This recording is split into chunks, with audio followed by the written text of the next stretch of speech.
നമസ്കാരം. സഹകാരി റൈസ് പ്ലസിലേക്ക് സ്വാഗതം. നമ്മൾ ഇന്ന് ഡിസ്കസ് ചെയ്യാൻ പോകുന്നത് നമ്മുടെ അഡ്വാൻസ്ഡ് കോർപ്പറേറ്റ് അക്കൗണ്ടിങ്ങിൽ സോഷ്യൽ റെസ്പോൺസിബിലിറ്റി അക്കൗണ്ടിങ് എന്ന് പറയുന്ന കാര്യമാണ്. നമുക്ക് വളരെ അത്ര അങ്ങോട്ട് ഫെമിലിയർ അല്ലാത്തൊരു കാര്യമാണ്. നമ്മൾ ഫോറൻസിക് അക്കൗണ്ടിങ്, അതുപോലെ തന്നെ inflation accounting, environmental accounting, human resource accounting, അങ്ങനെ ഇപ്പോൾ പുതിയതായിട്ട് കുറേ എമർജൻസ് ഉണ്ടായിട്ട് കുറേ റീസെൻറ്റ് ട്രെൻഡ്സ് ഉണ്ടായിട്ടുണ്ട് അക്കൗണ്ടിങ്ങിൽ. അതിനകത്ത് വരുന്ന ഒരെണ്ണമാണ് സോഷ്യൽ റെസ്പോൺസിബിലിറ്റി അക്കൗണ്ടിങ്. നമ്മുടെ അക്കൗണ്ടിങ് ഏരിയയിൽ റീസെൻറ്റ് ട്രെൻഡ്സിൽ വരുന്ന കാര്യങ്ങളാണ് സോഷ്യൽ റെസ്പോൺസിബിലിറ്റി അക്കൗണ്ടിങ് എന്ന് പറയുന്ന ഒരു ഏരിയ. അപ്പോൾ അതിനെ പറ്റിയിട്ടാണ് നമ്മൾ പഠിക്കുന്നത്. അപ്പോൾ സോഷ്യൽ റെസ്പോൺസിബിലിറ്റി എന്ന് പറഞ്ഞാൽ നമുക്ക് എല്ലാവർക്കും അറിയാം, ഒരു ബിസിനസ്സിനെ സംബന്ധിച്ച് അവർക്ക് സൊസൈറ്റിയോട് കുറച്ച് കടമകളുണ്ട്, കുറച്ച് റെസ്പോൺസിബിലിറ്റീസ് ഉണ്ട്. അതിനെയാണ് നമ്മൾ എന്തെന്ന് പറയുന്നത്, സോഷ്യൽ റെസ്പോൺസിബിലിറ്റി എന്ന് പറയുന്നത്. അപ്പോൾ അതിൻ്റെ അക്കൗണ്ടിങ് ആൻഡ് റിപ്പോർട്ടിങ്, ഇതിനെയാണ് സോഷ്യൽ റെസ്പോൺസിബിലിറ്റി അക്കൗണ്ടിങ് എന്ന് പറയുന്നത്. അപ്പോൾ നമുക്കത് എന്താണെന്നുള്ളതൊക്കെ നോക്കാം. ഫസ്റ്റ്, സോഷ്യൽ റെസ്പോൺസിബിലിറ്റി അക്കൗണ്ടിങ് അല്ലെങ്കിൽ SRA is a branch of accounting that focuses on the reporting and management of a company's social and environmental impacts. ഒരു കമ്പനിയുടെ, ഒരു ഓർഗനൈസേഷൻ്റെ സോഷ്യൽ ആൻഡ് എൻവയോൺമെൻറ്റൽ ഇമ്പാക്ട്സിനെ പറ്റി, അതായത് ഒരു കമ്പനിക്ക് സൊസൈറ്റിയോടും അതിൻ്റെ എൻവയോൺമെൻറ്റിനോടും ആ കമ്പനി എന്തൊക്കെ ഇമ്പാക്റ്റ് വരുത്തിയിട്ടുണ്ട്, ആ സൊസൈറ്റിക്ക് എന്തൊക്കെ കോൺട്രിബ്യൂഷൻസ് നടത്തിയിട്ടുണ്ട്, ആ തിരിച്ച് അല്ലെങ്കിൽ അവരുടെ എൻവയോൺമെൻറ്റിന് എന്തൊക്കെ പ്രൊട്ടക്ഷൻസ്, സേഫ്റ്റീസ് ഒക്കെ പ്രൊവൈഡ് ചെയ്തിട്ടുണ്ട് എന്നതിനെ പറ്റിയിട്ടുള്ള അതിൻ്റെ ഒരു മാനേജ്മെൻറ്റും അതിൻ്റെ റിപ്പോർട്ടിങ്ങിനെയും ഫോക്കസ് ചെയ്യുന്ന ഒരു ബ്രാഞ്ച് ഓഫ് അക്കൗണ്ടിങ് ആണ് സോഷ്യൽ റെസ്പോൺസിബിലിറ്റി അക്കൗണ്ടിങ്. നമ്മൾ ചില കാര്യങ്ങൾ നമുക്ക്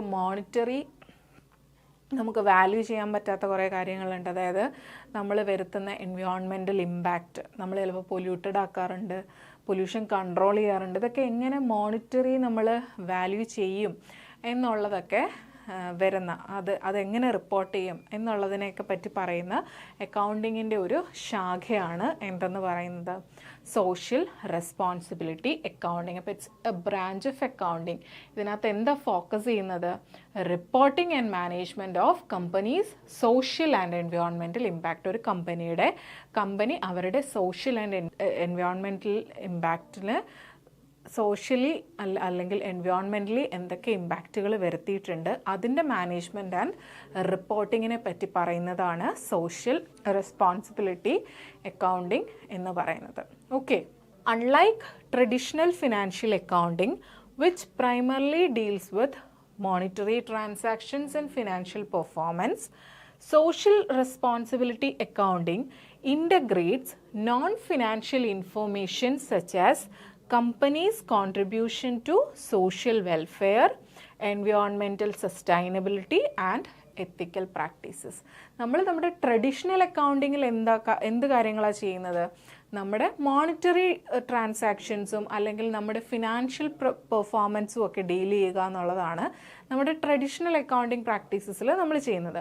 അതുപോലെ അല്ല നമ്മൾ സോഷ്യൽ റെസ്പോൺസിബിലിറ്റി അക്കൗണ്ടിങ്ങിൽ ചെയ്യുന്നത്. ഇവിടെ നോൺ ഫിനാൻഷ്യൽ ആയിട്ടുള്ള, ഫിനാൻസുമായിട്ടൊരു ബന്ധമില്ലാത്ത കുറേ ഇൻഫോർമേഷൻസ് വെച്ചിട്ട്, അതായത് നമ്മൾ സൊസൈറ്റിക്ക് എന്തൊക്കെ ചെയ്തു കൊടുത്തിട്ടുണ്ട്. നമ്മൾ ഈ വയനാട് ആ ഒരു ദുരന്തം നടന്ന സമയത്ത്, അല്ലെങ്കിൽ നമ്മുടെ ഫ്ലഡ് നടന്ന 2018 പ്രളയം വന്ന സമയത്തുമൊക്കെ ഒരുപാട് കമ്പനീസ് ഒരുപാട് കോൺട്രിബ്യൂഷൻ, അല്ലാതെ തന്നെ നമ്മൾ ചില ഏരിയാസിലൊക്കെ കുടിവെള്ളം അല്ലെങ്കിൽ അങ്ങനെയുള്ള ചാരിറ്റീസൊക്കെ കുറേ നടത്താറുണ്ട്.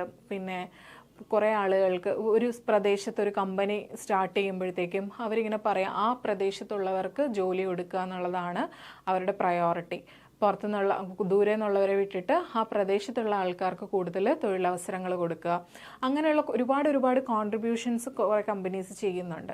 അപ്പം അങ്ങനെയുള്ള കാര്യങ്ങൾ എല്ലാം ഇൻ്റഗ്രേറ്റ് ചെയ്യുന്ന, അങ്ങനെയുള്ള കാര്യങ്ങളെല്ലാം റിപ്പോർട്ട് ചെയ്യുന്ന, അതിനെയെല്ലാം അക്കൗണ്ടിങ് ചെയ്യുന്ന ഒരു ശാഖയാണ് എന്തെന്ന് പറയുന്നത്, സോഷ്യൽ റെസ്പോൺസിബിലിറ്റി അക്കൗണ്ടിങ് എന്ന് പറയുന്നത്. അപ്പം it integrates non financial information, അതായത് such as companies' contribution to social welfare, environmental sustainability and ethical practices. ഒരു കമ്പനി സോഷ്യൽ വെൽഫെയറിന് വേണ്ടിയിട്ട് എന്തൊക്കെ കോൺട്രിബ്യൂഷൻസ് നടത്തിയിട്ടുണ്ട്, എൻവയോൺമെൻറ്റിനെ സസ്റ്റെയിൻ ചെയ്യാൻ, എൻവയോൺമെൻറ്റിനെ പ്രൊട്ടക്റ്റ് ചെയ്യാൻ വേണ്ടിയിട്ട് എന്തൊക്കെ കാര്യങ്ങൾ ചെയ്തിട്ടുണ്ട്, അതുപോലെ തന്നെ എത്തിക്കൽ സ്റ്റാൻഡേർഡ്സ്, എന്തൊക്കെ എത്തിക്കൽ പ്രാക്ടീസസ്, മറ്റ് എത്തിക്കൽ പ്രാക്ടീസസ് ഒക്കെ അവരെന്തൊക്കെ ചെയ്തിട്ടുണ്ട്, ഇതിനെ ഇങ്ങനെയുള്ള നോൺ ഫിനാൻഷ്യൽ ആയിട്ടുള്ള കാര്യങ്ങളിനെ റിപ്പോർട്ട് ചെയ്യാൻ വേണ്ടിയിട്ട് ഉപയോഗിക്കുന്നതാണ് എന്തെന്ന് പറയുന്നത് സോഷ്യൽ റെസ്പോൺസിബിലിറ്റി അക്കൗണ്ടിങ് എന്ന് പറയുന്നത്. നമ്മുടെ ട്രഡീഷണൽ അക്കൗണ്ടിങ് രീതി പോലെയല്ല. ട്രഡീഷണൽ അക്കൗണ്ടിങ്ങിൽ purely deals with monetary transactions and purely deals with financial performance. But ഇവിടെ എന്ന് പറയുന്നത് it integrates non financial transaction. എന്തൊക്കെയാണ് കമ്പനിയുടെ contribution to social welfare, environmental sustainability and ethical practices.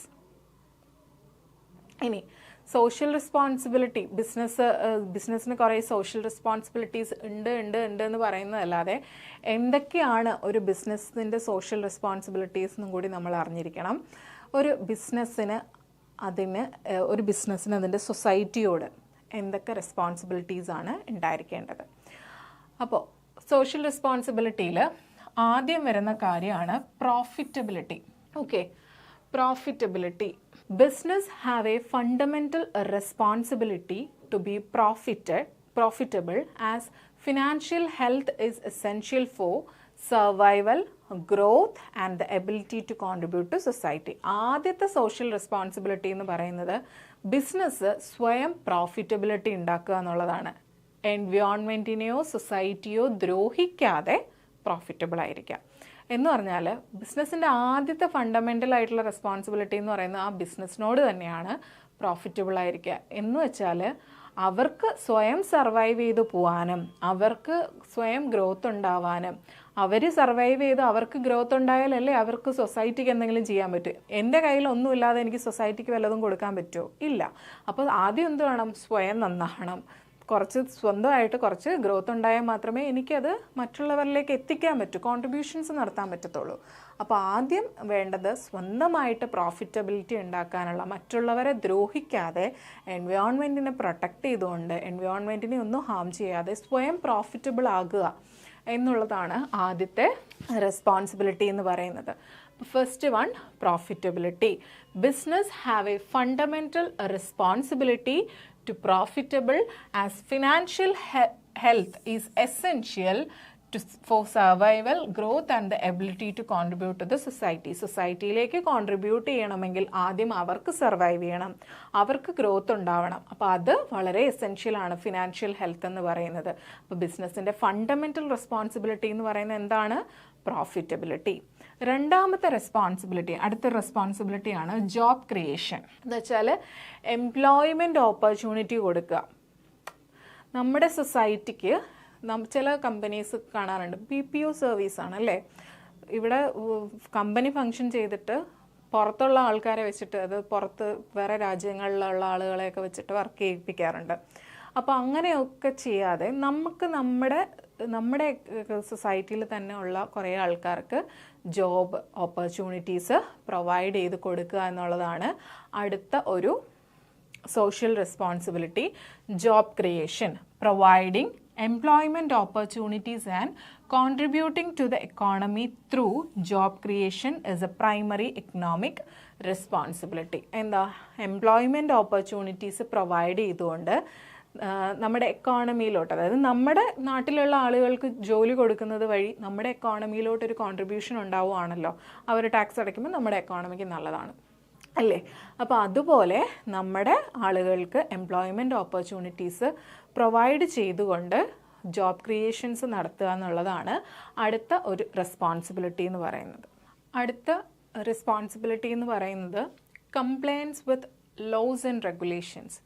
എന്ന് വെച്ചാൽ നമ്മുടെ എക്കോണമിയിൽ കുറേ റൂൾസ് ആൻഡ് റെഗുലേഷൻസ് ഉണ്ട്, കുറേ നിയമങ്ങളുണ്ട്, കുറേ ചിട്ടവട്ടങ്ങളുണ്ട്. ഇതെല്ലാം ആര് ഫോളോ ചെയ്യണം? കമ്പനീസ് ഫോളോ ചെയ്യണം. അല്ലാതെ കമ്പനിയുടെ തോന്നിയാസത്തിന് ഓരോന്ന് ചെയ്യാനൊന്നും പറ്റത്തില്ല. ഇവിടെ പ്രിവൈൽ ചെയ്യുന്ന റൂൾസ് ആൻഡ് റെഗുലേഷൻസ് എല്ലാം ബിസിനസ് ഏത് ഓർഗനൈസേഷനാണോ അവരത് ഫോളോ ചെയ്തേ പറ്റത്തുള്ളൂ. അപ്പോൾ അതാണ് അടുത്തൊരു റെസ്പോൺസിബിലിറ്റി എന്ന് പറയുന്നത്. Business must adhere to all applicable laws and regulations including those related to labor, environment, consumer protection and fair trade practices. Business, ഇവിടെ ബിസിനസ്സിന് ആപ്ലിക്കബിൾ ആയിട്ടുള്ള കുറേ നിയമങ്ങളും കുറേ റെഗുലേഷൻസും ഒക്കെ ഉണ്ട് ഇല്ലേ? ബിസിനസ്സുകാർ ചെയ്യേണ്ടതായിട്ടുള്ള കുറേ പാലിക്കേണ്ടതായിട്ടുള്ള കുറേ നിയമങ്ങളും റെഗുലേഷൻസും ഉണ്ട്. എസ്പെഷ്യലി ലേബറുമായിട്ട് റിലേറ്റ് ചെയ്തത്, എൻവയോൺമെൻറ്റുമായിട്ട് റിലേറ്റ് ചെയ്തത്, കൺസ്യൂമർ പ്രൊട്ടക്ഷനുമായിട്ട് റിലേറ്റ് ചെയ്തത്, ഫെയർ ആയിട്ട് നടത്തേണ്ട ട്രേഡ് പ്രാക്ടീസസ്, കളകടത്തൊന്നും നടത്താതെ മര്യാദയ്ക്ക് നടത്തേണ്ട ട്രേഡ് പ്രാക്ടീസസും ഒക്കെ ഉണ്ട്. അതെല്ലാം ബിസിനസ് അതെല്ലാം പാലിച്ചിരിക്കണം. ഇതൊന്നും പാലിക്കാതിരിക്കാൻ പാടില്ല. എങ്കിൽ മാത്രമേ അവർ സോഷ്യലി ഈ നിയമങ്ങളും റെഗുലേഷൻസും ഒന്നും പാലിക്കാതെ അവരവരുടെ സ്വന്തം ഇഷ്ടത്തിന് ബിസിനസ് ചെയ്താൽ അവർ സോഷ്യലി റെസ്പോൺസിബിൾ ആവുമോ? സോഷ്യലി റെസ്പോൺസിബിൾ ആയിട്ടുള്ള ഒരാൾ സൊസൈറ്റിയിൽ പ്രിവൈൽ ചെയ്യുന്ന ലോസും റെഗുലേഷൻസും ഒക്കെ ഫോളോ ചെയ്യുന്ന ആളായിരിക്കണം. സോ അതാണ് അടുത്തൊരു റെസ്പോൺസിബിലിറ്റി എന്ന് പറയുന്നത്, compliance with laws and regulations. Business must adhere to all applicable laws and regulations, especially including those related to labor, environment, consumer protection and fair trade practices. അപ്പോൾ അതാണ് അടുത്തൊരു സോഷ്യൽ റെസ്പോൺസിബിലിറ്റി. നെക്സ്റ്റ് വൺ, എത്തിക്കൽ business practices. എത്തിക്കൽ business practices എന്താ? ബിസിനസ്സുകാർ എപ്പോഴും എത്തിക്കലായിട്ടുള്ള, അതായത് ചെയ്യാൻ പാടില്ലാത്തതൊന്നും ചെയ്യാൻ പാടില്ല, എത്തിക്കലായിട്ടുള്ള, honesty ആയിട്ടുള്ള, ഇൻ്റഗ്രേറ്റീവ് ആയിട്ടുള്ള, കൺസ്യൂമേഴ്സിനോടും എംപ്ലോയീസിനോടും കോമ്പറ്റീറ്റേഴ്സിനോടും ഒക്കെ ഫെയർ ആയിട്ട് തന്നെ നിൽക്കുക. അവർ നടത്തുന്ന ഓപ്പറേഷൻസിലൊക്കെ, അവർ നടത്തുന്ന ബിസിനസ്സുകളിലൊക്കെ എന്ത് കൊണ്ടുവരിക? സത്യസന്ധത കൊണ്ടുവരിക. അങ്ങനെയുള്ള കാര്യങ്ങളായിരിക്കണം ബിസിനസ്സുകാർ ചെയ്യേണ്ടത്. അല്ലാതെ എംപ്ലോയീസിനോട് ആത്മാർത്ഥതയൊന്നുമില്ല, കസ്റ്റമേഴ്സിന് എങ്ങനെയെങ്കിലും കൊടുത്തിട്ട് കാശ് മേടിക്കുക, കോമ്പറ്റീറ്റേഴ്സിന് എങ്ങനെയെങ്കിലും തരം പറ്റിക്കുക, അതിന് വേണ്ടിയിട്ട് എന്ത് തറവേലയും ചെയ്യുക, അതൊന്നും പറ്റത്തില്ല. എല്ലാ കാര്യത്തിലും എങ്ങനെ ആയിരിക്കണം? എത്തിക്കലായിരിക്കണം. എങ്കിൽ മാത്രമേ അതൊരു സോഷ്യലി റെസ്പോൺസിബിൾ ആയിട്ടുള്ള ഒരു ബിസിനസ് ഫേമാണെന്ന് നമുക്ക് പറയാൻ പറ്റത്തുള്ളൂ. സോ അതാണ് ethical business practices. Beyond mere compliance, business are expected to conduct operations with integrity, ensuring fair treatment of employees, customers and competitors. എന്താ ഈ പറയുന്ന ലോസ് ആൻഡ് റെഗുലേഷൻസ് ഫോളോ ചെയ്യുന്നതിനോടൊപ്പം തന്നെ അവരെന്തും ചെയ്യണം? അവർ നടത്തുന്ന അവരുടെ ബിസിനസ് ഓപ്പറേഷൻസിൽ ഹോണസ്റ്റി ആയിരിക്കണം, ഇൻ്റഗ്രിറ്റി കൊണ്ടുവരണം. അതുപോലെ തന്നെ അവരുടെ ജോലിക്കാരോട്, അവരുടെ എംപ്ലോയീസിനോടാണെങ്കിലും അതുപോലെ അവരുടെ കസ്റ്റമേഴ്സിനോടാണെങ്കിലും കോമ്പറ്റീറ്റേഴ്സിനോടാണെങ്കിലും മാന്യമായിട്ടുള്ള രീതിയിലുള്ള ട്രീറ്റ്മെൻറ്റ് ആയിരിക്കണം. അതായത് എംപ്ലോയീസിനാണെങ്കിൽ അവർ ചെയ്യുന്ന ജോലിക്ക് അതിനനുസരിച്ചുള്ള ശമ്പളം കൊടുക്കുക, അല്ലാതെ അവരെ മരിച്ച് പണിയെടുപ്പിക്കാതിരിക്കുക. അങ്ങനെയൊക്കെയുള്ള കുറേ ഫെയർ ആയിട്ടുള്ള ട്രീറ്റ്മെൻറ്റ് ആയിരിക്കണം അവരോട് ചെയ്യേണ്ടത്. അപ്പോൾ അതാണ് എത്തിക്കൽ ബിസിനസ് പ്രാക്ടീസസ് എന്ന് പറയുന്നത്. Next one, sustainable practices. അടുത്ത ഒരു സോഷ്യൽ റെസ്പോൺസിബിലിറ്റിയാണ് സസ്റ്റൈനബിൾ പ്രാക്ടീസസ്. എന്താ? നമ്മൾക്ക് നമ്മുടെ എൻവയോൺമെൻറ്റിനോട് കുറച്ച് കടമകളുണ്ടല്ലേ. നമ്മൾ ഈ പ്ലാച്ചിമട, കൊക്കക്കോളയുടെ കാര്യമൊക്കെ പറയുമ്പം നമുക്കെപ്പോഴും വരുന്നതാണ് ഈ ചില കമ്പനീസ് നമ്മുടെ എൻവയോൺമെൻറ്റിനെ ഹാം ചെയ്തുകൊണ്ടാണ് വർക്ക് ചെയ്യുന്നത്. കൊക്കക്കോളയുടെ കാര്യമൊക്കെ നമുക്ക് അറിയാവുന്ന കാര്യമാണ്. നമ്മുടെ വെള്ളം, നമ്മുടെ ഭൂഗർഭ ജലം ഊറ്റിയെടുത്തുകൊണ്ട് ആ പ്രദേശത്ത് മൊത്തം വരൾച്ച കൊണ്ടുവന്നു. പിന്നെ ചില ബിസിനസ്സുകാർ കണ്ടിട്ടില്ലേ, വേസ്റ്റ് തൊട്ടടുത്ത് വാട്ടർ ബോഡീസൊക്കെ ഉണ്ടെങ്കിൽ അവരുടെ കമ്പനി വേസ്റ്റൊക്കെ ആ വാട്ടർ ബോഡീസിലേക്ക് തള്ളി അത് മൊത്തം പൊല്യൂട്ടഡ് ആക്കുക. അങ്ങനെയുള്ള കാര്യങ്ങളൊക്കെ ചെയ്യാറുണ്ട്. അപ്പോൾ അതൊക്കെ എന്ന് പറയുന്നത് ഒരിക്കലും എത്തിക്കലായിട്ടുള്ള കാര്യങ്ങളല്ല, ഒരിക്കലും ചെയ്യാൻ പാടില്ലാത്ത കാര്യങ്ങളാണ്. അപ്പം അതൊന്നും ചെയ്യാതിരിക്കുക, എപ്പോഴും സസ്റ്റൈനബിൾ പ്രാക്ടീസസ് മാത്രം ചെയ്യുക. എൻവയോൺമെൻറ്റിൽ സസ്റ്റൈനബിൾ, അതായത് വേസ്റ്റ് പരമാവധി കുറയ്ക്കുക, എനർജി കൺസംഷൻ കൂടുതൽ, നമ്മുടെ റിന്യൂവബിൾ ആയിട്ടുള്ള റിസോഴ്സസുകളൊക്കെ കൂടുതൽ യൂസ് ചെയ്തുകൊണ്ട് നോൺ റിന്യൂവബിൾ ആയിട്ടുള്ള റിസോഴ്സസിൻ്റെ യൂസുകൾ കുറയ്ക്കുക. അതായത് നമുക്ക് വീണ്ടും വീണ്ടും സുലഭമായിട്ട് കിട്ടുന്ന റിസോഴ്സസ് നമുക്ക് യൂസ് ചെയ്യാം, പരിമിതമായിട്ടുള്ള റിസോഴ്സസിനെ എക്സ്പ്ലോയിറ്റ് ചെയ്യാതിരിക്കുക, അങ്ങനെയുള്ള കാര്യങ്ങളൊക്കെ ചെയ്യുക. അതിനെയാണ് നമ്മൾ എന്തെന്ന് പറയുന്നത്? സസ്റ്റൈനബിൾ പ്രാക്ടീസസ് എന്ന് പറയുന്നത്. Business should minimise their environmental footprint by adopting sustainable practices such as reducing waste, conserving energy and using renewable resources. എപ്പോഴും ബിസിനസ് ഓർഗനൈസേഷൻസ് അവരുടെ എൻവയോൺമെൻറ്റൽ ഫുഡ് പ്രിൻറ്റ് കുറയ്ക്കുക എന്ന് വെച്ചാൽ എൻവയോൺമെൻറ്റിൽ അവർ വരുത്തുന്ന ക്ഷതങ്ങൾ, ഫുഡ് പ്രിൻറ്റുകൾ എന്ന് വെച്ചാൽ ഇവിടെ അവർ വരുത്തുന്ന എൻവയോൺമെൻറ്റിന് ഹാംഫുള്ളായിട്ട് വരുത്തുന്ന കാര്യങ്ങളെയാണ് ഇവിടെ ആ ഒരു കൊളോക്കിയൽ ടേം കൊണ്ട് ഉദ്ദേശിക്കുന്നത്. എൻവയോൺമെൻറ്റൽ ഫുഡ് പ്രിൻറ്റ് മിനിമൈസ് ചെയ്യുക. എങ്ങനെ? സസ്റ്റൈനബിൾ പ്രാക്ടീസസ് അഡോപ്റ്റ് ചെയ്തുകൊണ്ട്, വേസ്റ്റേജ് കുറച്ചുകൊണ്ട്, എനർജി കൺസർവേഷൻ നടത്തിക്കൊണ്ട്, റിന്യൂവബിൾ റിസോഴ്സസിൻ്റെ യൂസേജ് നടത്തിക്കൊണ്ട്, അങ്ങനെ സസ്റ്റൈനബിൾ പ്രാക്ടീസസ് അഡോപ്റ്റ് ചെയ്തുകൊണ്ട് എൻവയോൺമെൻറ്റിലുള്ള അവരുടെ ഫുഡ് പ്രിൻറ്റ് മിനിമൈസ് ചെയ്തുകൊണ്ട് വരിക. അതിനെയാണ് സസ്റ്റൈനബിൾ പ്രാക്ടീസ് എന്ന് പറയുന്നത്. അതും ഒരു സോഷ്യൽ റെസ്പോൺസിബിലിറ്റിയാണ് ആരുടെ? ബിസിനസ്സിൻ്റെ. Next, pollution control. ഇപ്പോൾ മിക്കവാറും എല്ലായിടത്തുമുള്ള പ്രശ്നമാണ്. നമ്മുടെ ബിസിനസ് വലിയ വലിയ ഫാക്ടറീസൊക്കെ നമ്മുടെ വാട്ടർ ബോഡീസും വേസ്റ്റ് കൊണ്ടുവന്ന് അടുത്തുള്ള വാട്ടർ ബോഡീസിലോട്ടിടും. അതുവഴി നമുക്ക് എന്താ? നമ്മുടെ വാട്ടർ പൊല്യൂഷൻ ഉണ്ടാവും. വലിയ കുഴലുകളൊക്കെ വെച്ചിട്ട് പുകയൊക്കെ, സ്മോക്കൊക്കെ മുകളിലോട്ട് വിടും. അതുവഴി എയർ പൊല്യൂഷൻ ഉണ്ടാവും. ചിലയിടത്ത് ഭയങ്കര സൗണ്ടായിരിക്കും അവരുടെ മെഷീൻസും ഇതൊക്കെ വർക്ക് ചെയ്യുന്ന സമയത്ത്. അതുവഴി എന്തുണ്ടാവും? സൗണ്ട് പൊല്യൂഷൻ ഉണ്ടാവും. അപ്പം പിന്നെ അതുപോലെ തന്നെ വാട്ടർ ബോഡീസ് ഇല്ലെങ്കിൽ അവർ വേറെ ഏതെങ്കിലും ലാൻഡിൽ കൊണ്ടുവന്ന് അവരുടെ വേസ്റ്റുകളെല്ലാം ഡിസ്പോസ് ചെയ്യും. അതുവഴി എന്തുവരും? സോയിൽ പൊല്യൂഷൻ ഉണ്ടാവും. അപ്പോൾ ഒരുപാട് കമ്പനീസ് ഇതുപോലുള്ള പൊല്യൂഷൻസ് ഒക്കെ ഉണ്ടാക്കാറുണ്ട്. അതൊക്കെ കുറയ്ക്കുക. അതാണ് അടുത്തൊരു സോഷ്യൽ റെസ്പോൺസിബിലിറ്റി എന്ന് പറയുന്നത്. Companies are responsible for managing and reducing pollution caused by their operations including air, water and soil pollution. Companies എല്ലാം എന്താണ്? റെസ്പോൺസിബിൾ ആണ്. അവരുടെ ഓപ്പറേഷൻസ് കൊണ്ട് ഉണ്ടാക്കുന്ന അവരവരുടെ ബിസിനസ് ഓപ്പറേഷൻസ് നടത്തുമ്പോൾ അതുമായിട്ട് ബന്ധപ്പെട്ട എയർ പൊല്യൂഷനും വാട്ടർ പൊല്യൂഷനും സോയിൽ പൊല്യൂഷനും ഒക്കെ ഉണ്ടാവാതെ ആ പൊല്യൂഷനൊക്കെ കുറയ്ക്കുന്നതിനും ഈ പൊല്യൂഷനൊന്നും ഉണ്ടാക്കാതെ ഈ കാര്യങ്ങളെല്ലാം മാനേജ് ചെയ്യാനും ആര് റെസ്പോൺസിബിൾ ആണ്? നമ്മുടെ ബിസിനസ് ഓർഗനൈസേഷൻസ് റെസ്പോൺസിബിൾ ആണ്. അപ്പോൾ അതാണ് അടുത്ത ഒരു social responsibility, pollution control. Companies are responsible for managing and reducing pollution caused by their operations, including air, water and soil pollution. അടുത്ത സോഷ്യൽ റെസ്പോൺസിബിലിറ്റി എന്ന് പറയുന്നത് എൻവയോൺമെൻറ്റൽ സ്റ്റീവാർഡ്ഷിപ്പ്. എന്താണ് എൻവയോൺമെൻറ്റൽ സ്റ്റീവാർഡ്ഷിപ്പ് എന്ന് പറയുന്നത്? This includes efforts to protect and preserve natural resources and biodiversity as well as supporting initiatives that promote environmental conservation. എപ്പോഴും എൻവയോൺമെൻറ്റിൻ്റെ ഒരു Steward ആയിരിക്കണം. നമ്മൾ സ്റ്റീവാർഡ് എന്ന് എപ്പോഴും കേൾക്കുന്ന ഫ്ലൈറ്റിലൊക്കെയാണല്ലേ, നമ്മളെ സപ്പോർട്ട് ചെയ്യുന്ന, നമ്മൾ ഫ്ലൈറ്റിലെ എയർ ഹോസ്റ്റസ് നിൽക്കുന്ന പോലെ തന്നെ മെയിലായിട്ടുള്ള ആൾക്കാരെ പറയുന്നതാണ് സ്റ്റീവാർഡ് എന്ന് പറയുന്നത്. അപ്പോൾ അങ്ങനെ ആയിരിക്കണം ഒരു ബിസിനസ് ഓർഗനൈസേഷൻ എൻവയോൺമെൻറ്റിൻ്റെ ഒരു സ്റ്റീവാർഡ് ആയിരിക്കണം. അതായത് അവരെ പ്രൊട്ടക്റ്റ് ചെയ്യുന്ന, അവർക്ക് നാച്ചുറൽ റിസോഴ്സസിനെയും ബയോഡൈവേഴ്സിറ്റിയും ഒക്കെ പ്രിസർവ് ചെയ്യുന്ന ഒരു സ്റ്റീവാർഡായിട്ടുള്ള ഒരാളായിരിക്കണം ബിസിനസ് എന്ന് പറയുന്നത്. വെച്ചാൽ അതിന് വേണ്ടിയിട്ടുള്ള എഫേർട്ട് ആരെടുക്കണം? ബിസിനസ് ഓർഗനൈസേഷൻസ് എടുക്കണം. അതായത് എൻവയോൺമെൻറ്റിനെ കൺസേർവ് ചെയ്യുന്നതും അതിനെ പ്രൊമോട്ട് ചെയ്യുന്നതും അതിന് വേണ്ടിയിട്ടുള്ള ഇനിഷ്യേറ്റീവ്സ് ഒക്കെ ആരെടുക്കണം? നമ്മുടെ ബിസിനസ് അവരുടെ ബിസിനസ് ആക്ടിവിറ്റീസിന് പുറമെ അവരുടെ ബിസിനസ് ഓപ്പറേറ്റ് ചെയ്യുന്ന ചുറ്റുമുള്ള എൻവയോൺമെൻറ്റിനെ എങ്ങനെയൊക്കെ പ്രൊട്ടക്റ്റ് ചെയ്യാം, അതിന് കൺസേർവ് ചെയ്യുന്ന എങ്ങനെ, ആ ബയോഡൈവേഴ്സിറ്റി എങ്ങനെ നമുക്ക് മുന്നോട്ട് കൊണ്ടുപോകാം, അങ്ങനെ പ്രൊട്ടക്റ്റ് ചെയ്യാം, അതിനുള്ള എല്ലാ എഫേർട്ടും ആരെടുക്കണം? അങ്ങനെയുള്ള ഒരു റെസ്പോൺസിബിലിറ്റിയും കൂടി ആർക്കുണ്ട്? ബിസിനസ്സുകാർക്കുണ്ട്. അപ്പോൾ അതാണ് ഒരു സോഷ്യൽ റെസ്പോൺസിബിലിറ്റി എന്ന് പറയുന്നത്, environmental stewardship. Next one, fair labour practices. കേൾക്കുമ്പോൾ തന്നെ നമുക്കറിയാം നമ്മുടെ കമ്പനിയിൽ ജോലി ചെയ്യുന്ന വർക്കേഴ്സിൻ്റെ കാര്യമാണ് പറയുന്നത്.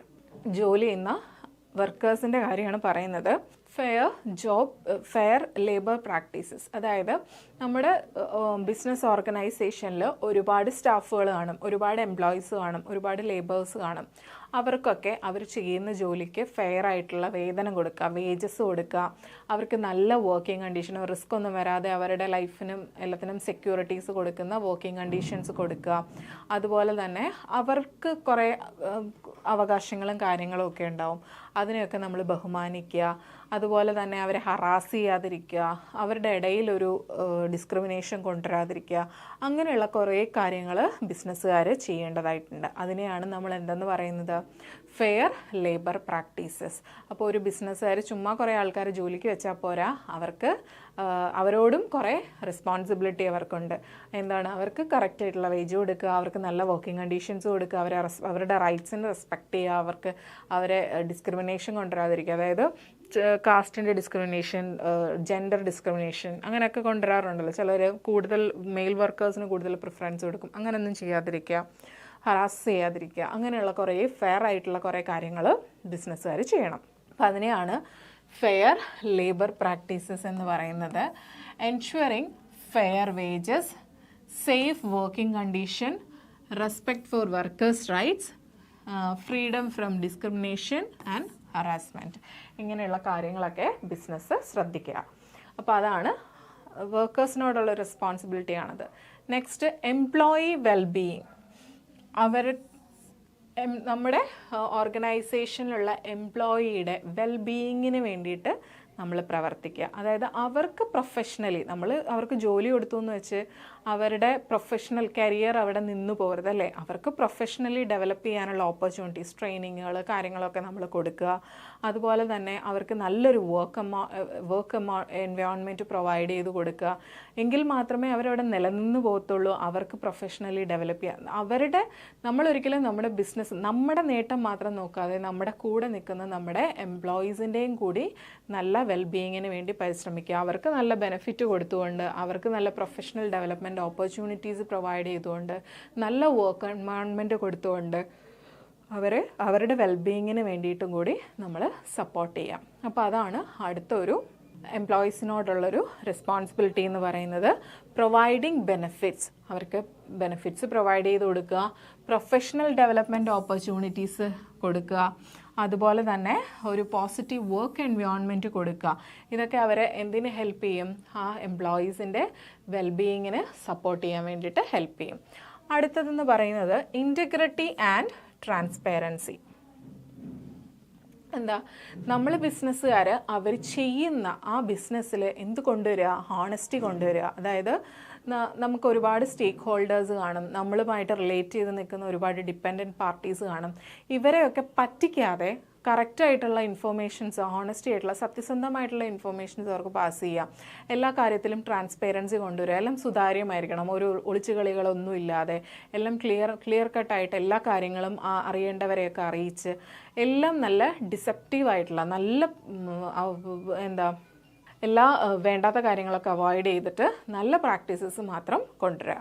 അതിനെയാണ് ഇൻറ്റഗ്രിറ്റി ആൻഡ് ട്രാൻസ്പെറൻസി. അടുത്തൊരു റെസ്പോൺസിബിലിറ്റിയാണത്. Conducting business with honesty and transparency. എന്താ, സത്യസന്ധമായിട്ടും സുതാര്യമായിട്ടുമുള്ള ബിസിനസ് നടത്തുക. ബിസിനസ് കണ്ടക്ട് ചെയ്യുമ്പോൾ സത്യസന്ധമായിട്ട് നടത്തുക, ട്രാൻസ്പെറൻ്റ് ആയിട്ട് നടത്തുക. അതുപോലെ തന്നെ clear communication with stakeholders. നമ്മുടെ ബിസിനസ്സിൻ്റെ സ്റ്റേക്ക് ഹോൾഡേഴ്സുമായിട്ട് എല്ലാ കാര്യങ്ങളും വ്യക്തമായിട്ട് തന്നെ കമ്മ്യൂണിക്കേറ്റ് ചെയ്യുക. അതുപോലെ തന്നെ ഡിസെപ്റ്റീവ് പ്രാക്ടീസസ്, ആവശ്യമില്ലാത്ത കാര്യങ്ങൾ, ആവശ്യമില്ലാത്ത നടപടിക്രമങ്ങളൊക്കെ അവോയ്ഡ് ചെയ്യുക. അപ്പോൾ അതാണ് ഇൻറ്റഗ്രിറ്റി ആൻഡ് ട്രാൻസ്പെറൻസി. അടുത്ത റെസ്പോൺസിബിലിറ്റി എന്ന് പറയുന്നത് പ്രോഡക്റ്റ് സേഫ്റ്റി ആൻഡ് ക്വാളിറ്റി. നമ്മുടെ കൺസ്യൂമേഴ്സിന് നമ്മൾ പ്രോഡക്റ്റ് കൊടുക്കുമ്പോൾ ആ പ്രോഡക്റ്റിൽ നമുക്കൊരു ഫെയർ തന്നിട്ടാണ്, അല്ലെങ്കിൽ ഒരു എമൗണ്ട് തന്നിട്ടാണ് അവർ ആ പ്രോഡക്റ്റ് മേടിക്കുന്നത്. അപ്പോൾ അവർ നമുക്ക് തരുന്ന ആ ഒരു എമൗണ്ടിന് വർത്ത് ആയിട്ടുള്ള, ക്വാളിറ്റി ആയിട്ടുള്ള ഒരു പ്രോഡക്റ്റ് തന്നെ നമ്മൾ കൊടുക്കണം. ഓക്കെ. അതുപോലെ തന്നെ നമ്മൾ കൊടുക്കുന്ന ആ ഒരു പ്രോഡക്റ്റ് കൊണ്ട് അവർക്ക് ഒരു വിധത്തിലും ബാധിക്കുന്ന ഒരു കാര്യം ഉണ്ടാവരുത്. അവരുടെ ഹെൽത്തിനെയോ അല്ലെങ്കിൽ അവരുടെ മൈൻഡിനെയോ ബാധിക്കുന്ന ഒരു കാര്യങ്ങളും നമ്മൾ കൊടുക്കുന്ന പ്രോഡക്റ്റ് കൊണ്ട് അവർക്ക് ഒരു ഹാമും വരുത്താൻ പാടില്ല. എല്ലാം സേഫായിട്ടുള്ള പ്രോഡക്റ്റ് ആയിരിക്കണം, ക്വാളിറ്റിയുള്ള പ്രോഡക്റ്റ്. ചിലതൊക്കെ കണ്ടിട്ടില്ലേ, വാങ്ങിച്ച് ഉപയോഗിച്ച് കഴിയുമ്പോഴത്തേക്കും നമ്മുടെ അലർജിക്ക് ആവുക. നമ്മളിപ്പം ഹോട്ടൽസിലൊക്കെ പോയി കഴിഞ്ഞിട്ടുണ്ടെങ്കിൽ ഫുഡൊക്കെ കഴിച്ചിട്ട് ഇടയ്ക്ക് വെച്ച് ന്യൂസൊക്കെ വന്നിട്ടുണ്ടായിരുന്നല്ലോ, ഫുഡ് കഴിച്ചിട്ട് കുഞ്ഞ് മരിച്ചുപോയി.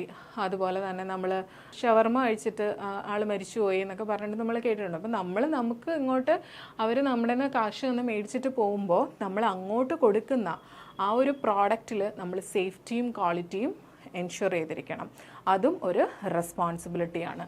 Ensuring that products and services meet safety standards and are of high quality, protecting consumers from harm. നമ്മളെപ്പോഴും എൻഷുർ ചെയ്തിരിക്കണം നമ്മൾ കൊടുക്കുന്ന പ്രോഡക്ട്സ് ആൻഡ് സർവീസസ് എല്ലാ സേഫ്റ്റി സ്റ്റാൻഡേർഡ്സും മീറ്റ് ചെയ്തിട്ടുള്ള ഹൈ ക്വാളിറ്റി പ്രോഡക്ട്സ് ആയിരിക്കണം. അത് വഴി കൺസ്യൂമേഴ്സിന് ഒരു തരത്തിലുള്ള ഹാംഫുൾനെസ്സും കൺസ്യൂമേഴ്സിന് ഉണ്ടാവില്ല എന്ന് എൻഷുർ ചെയ്തിരിക്കണം. അതും ആരുടെ റെസ്പോൺസിബിലിറ്റിയാണ്? ബിസിനസ്സിൻ്റെ റെസ്പോൺസിബിലിറ്റി ആണ്.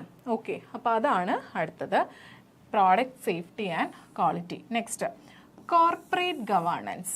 കോർപ്പറേറ്റ് ഗവേണൻസ് എന്ന് പറയുമ്പം നമ്മൾ ഒരു സബ്ജക്റ്റായിട്ട് തന്നെ പഠിച്ച കാര്യമാണ്.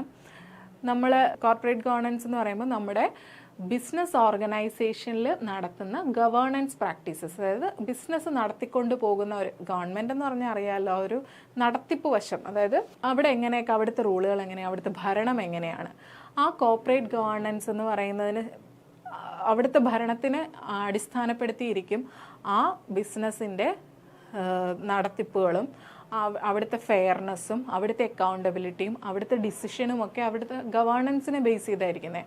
അവരെടുക്കുന്ന പല തീരുമാനങ്ങളും പലരെയും ബാധിക്കും. എംപ്ലോയീസിനെ ബാധിക്കും, കസ്റ്റമേഴ്സിനെ ബാധിക്കും, എൻവയോൺമെൻറ്റിനെ ബാധിക്കും. അപ്പം നല്ല കോർപ്പറേറ്റ് ഗവേണൻസ് ഉള്ളൊരു ബിസിനസ്സിന് നല്ല സോഷ്യൽ റെസ്പോൺസിബിലിറ്റിയും ചെയ്യാൻ പറ്റും. പക്ഷേ കോർപ്പറേറ്റ് ഗവേണൻസ് അത്ര നന്നല്ല എന്നുണ്ടെങ്കിൽ അതൊരിക്കലും നല്ലൊരു സോഷ്യലി റെസ്പോൺസിബിൾ ആയിട്ടുള്ളൊരു ബിസിനസ് ആവാൻ വഴിയില്ല. അപ്പോൾ അതുകൊണ്ട് അടുത്ത ഒരു സോഷ്യൽ റെസ്പോൺസിബിലിറ്റി എന്ന് പറയുന്നത് കോർപ്പറേറ്റ് ഗവേണൻസ് ആണ്. എന്താണ്? Implementing ethical corporate governance practices that promote accountability, fairness and transparency in decision making process. എന്താ? നല്ല രീതിക്ക് എത്തിക്കലായിട്ടുള്ള ഒരു കോർപ്പറേറ്റ് ഗവേണൻസ് പ്രാക്ടീസാണ് നമ്മുടെ ഓർഗനൈസേഷനിൽ ഫോളോ ചെയ്യുന്നതെന്നുണ്ടെങ്കിൽ അതെപ്പോഴും നല്ല രീതിക്കുള്ള ഒരു ഫെയർ ആയിട്ടുള്ള ഒരു ഓർഗനൈസേഷൻ, ട്രാൻസ്പെറൻ്റ് ആയിട്ടുള്ള ഒരു ഓർഗനൈസേഷൻ, അക്കൗണ്ടബിൾ ആയിട്ടുള്ള ഒരു ഓർഗനൈസേഷൻ, നല്ലൊരു ഡിസിഷൻ മേക്കിംഗ് പ്രോസസ്സിലോട്ടൊക്കെ മുന്നോട്ടുണ്ട്. അപ്പം നല്ലൊരു കോർപ്പറേറ്റ് ഗവേണൻസ് കൊണ്ടുവരിക എന്നുള്ളതും ആരുടെ ഉത്തരവാദിത്തമാണ്?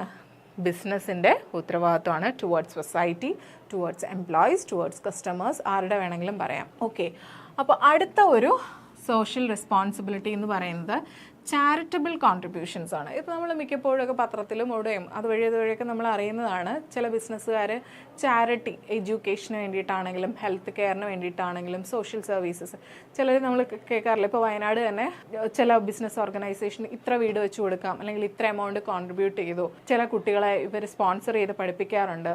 പിന്നെ ഹെൽത്ത് കെയറിലോട്ട് അവരുടെ ചികിത്സ ഏറ്റെടുക്കാറുണ്ട്. അങ്ങനെയുള്ള ഒരുപാട് കോൺട്രിബ്യൂഷൻസ് ബിസിനസ്സുകൾ നടത്താറുണ്ട്. അപ്പോൾ അങ്ങനെ നടത്തണം. സൊസൈറ്റി വഴിയാണ് അവർക്ക് പ്രോഫിറ്റ് കിട്ടുന്നത്, അല്ലേ? നമ്മൾ ബിസിനസ്സുകാർ ഉണ്ടാക്കി വെക്കുന്ന പ്രോഡക്റ്റ് വാങ്ങുന്നത് ആരാണ്? കസ്റ്റമേഴ്സാണ്, സൊസൈറ്റിയിലുള്ള ആൾക്കാരാണ് നമ്മുടെ പ്രോഡക്റ്റ്സ് ആണെങ്കിലും സർവീസസ് ആണെങ്കിലും അവൈൽ ചെയ്യുന്നത്. സോ അവർ നമ്മുടെ പ്രോഡക്റ്റ് വാങ്ങി അവർ നമ്മളെ ഹെൽപ്പ് ചെയ്യുന്നുണ്ട്.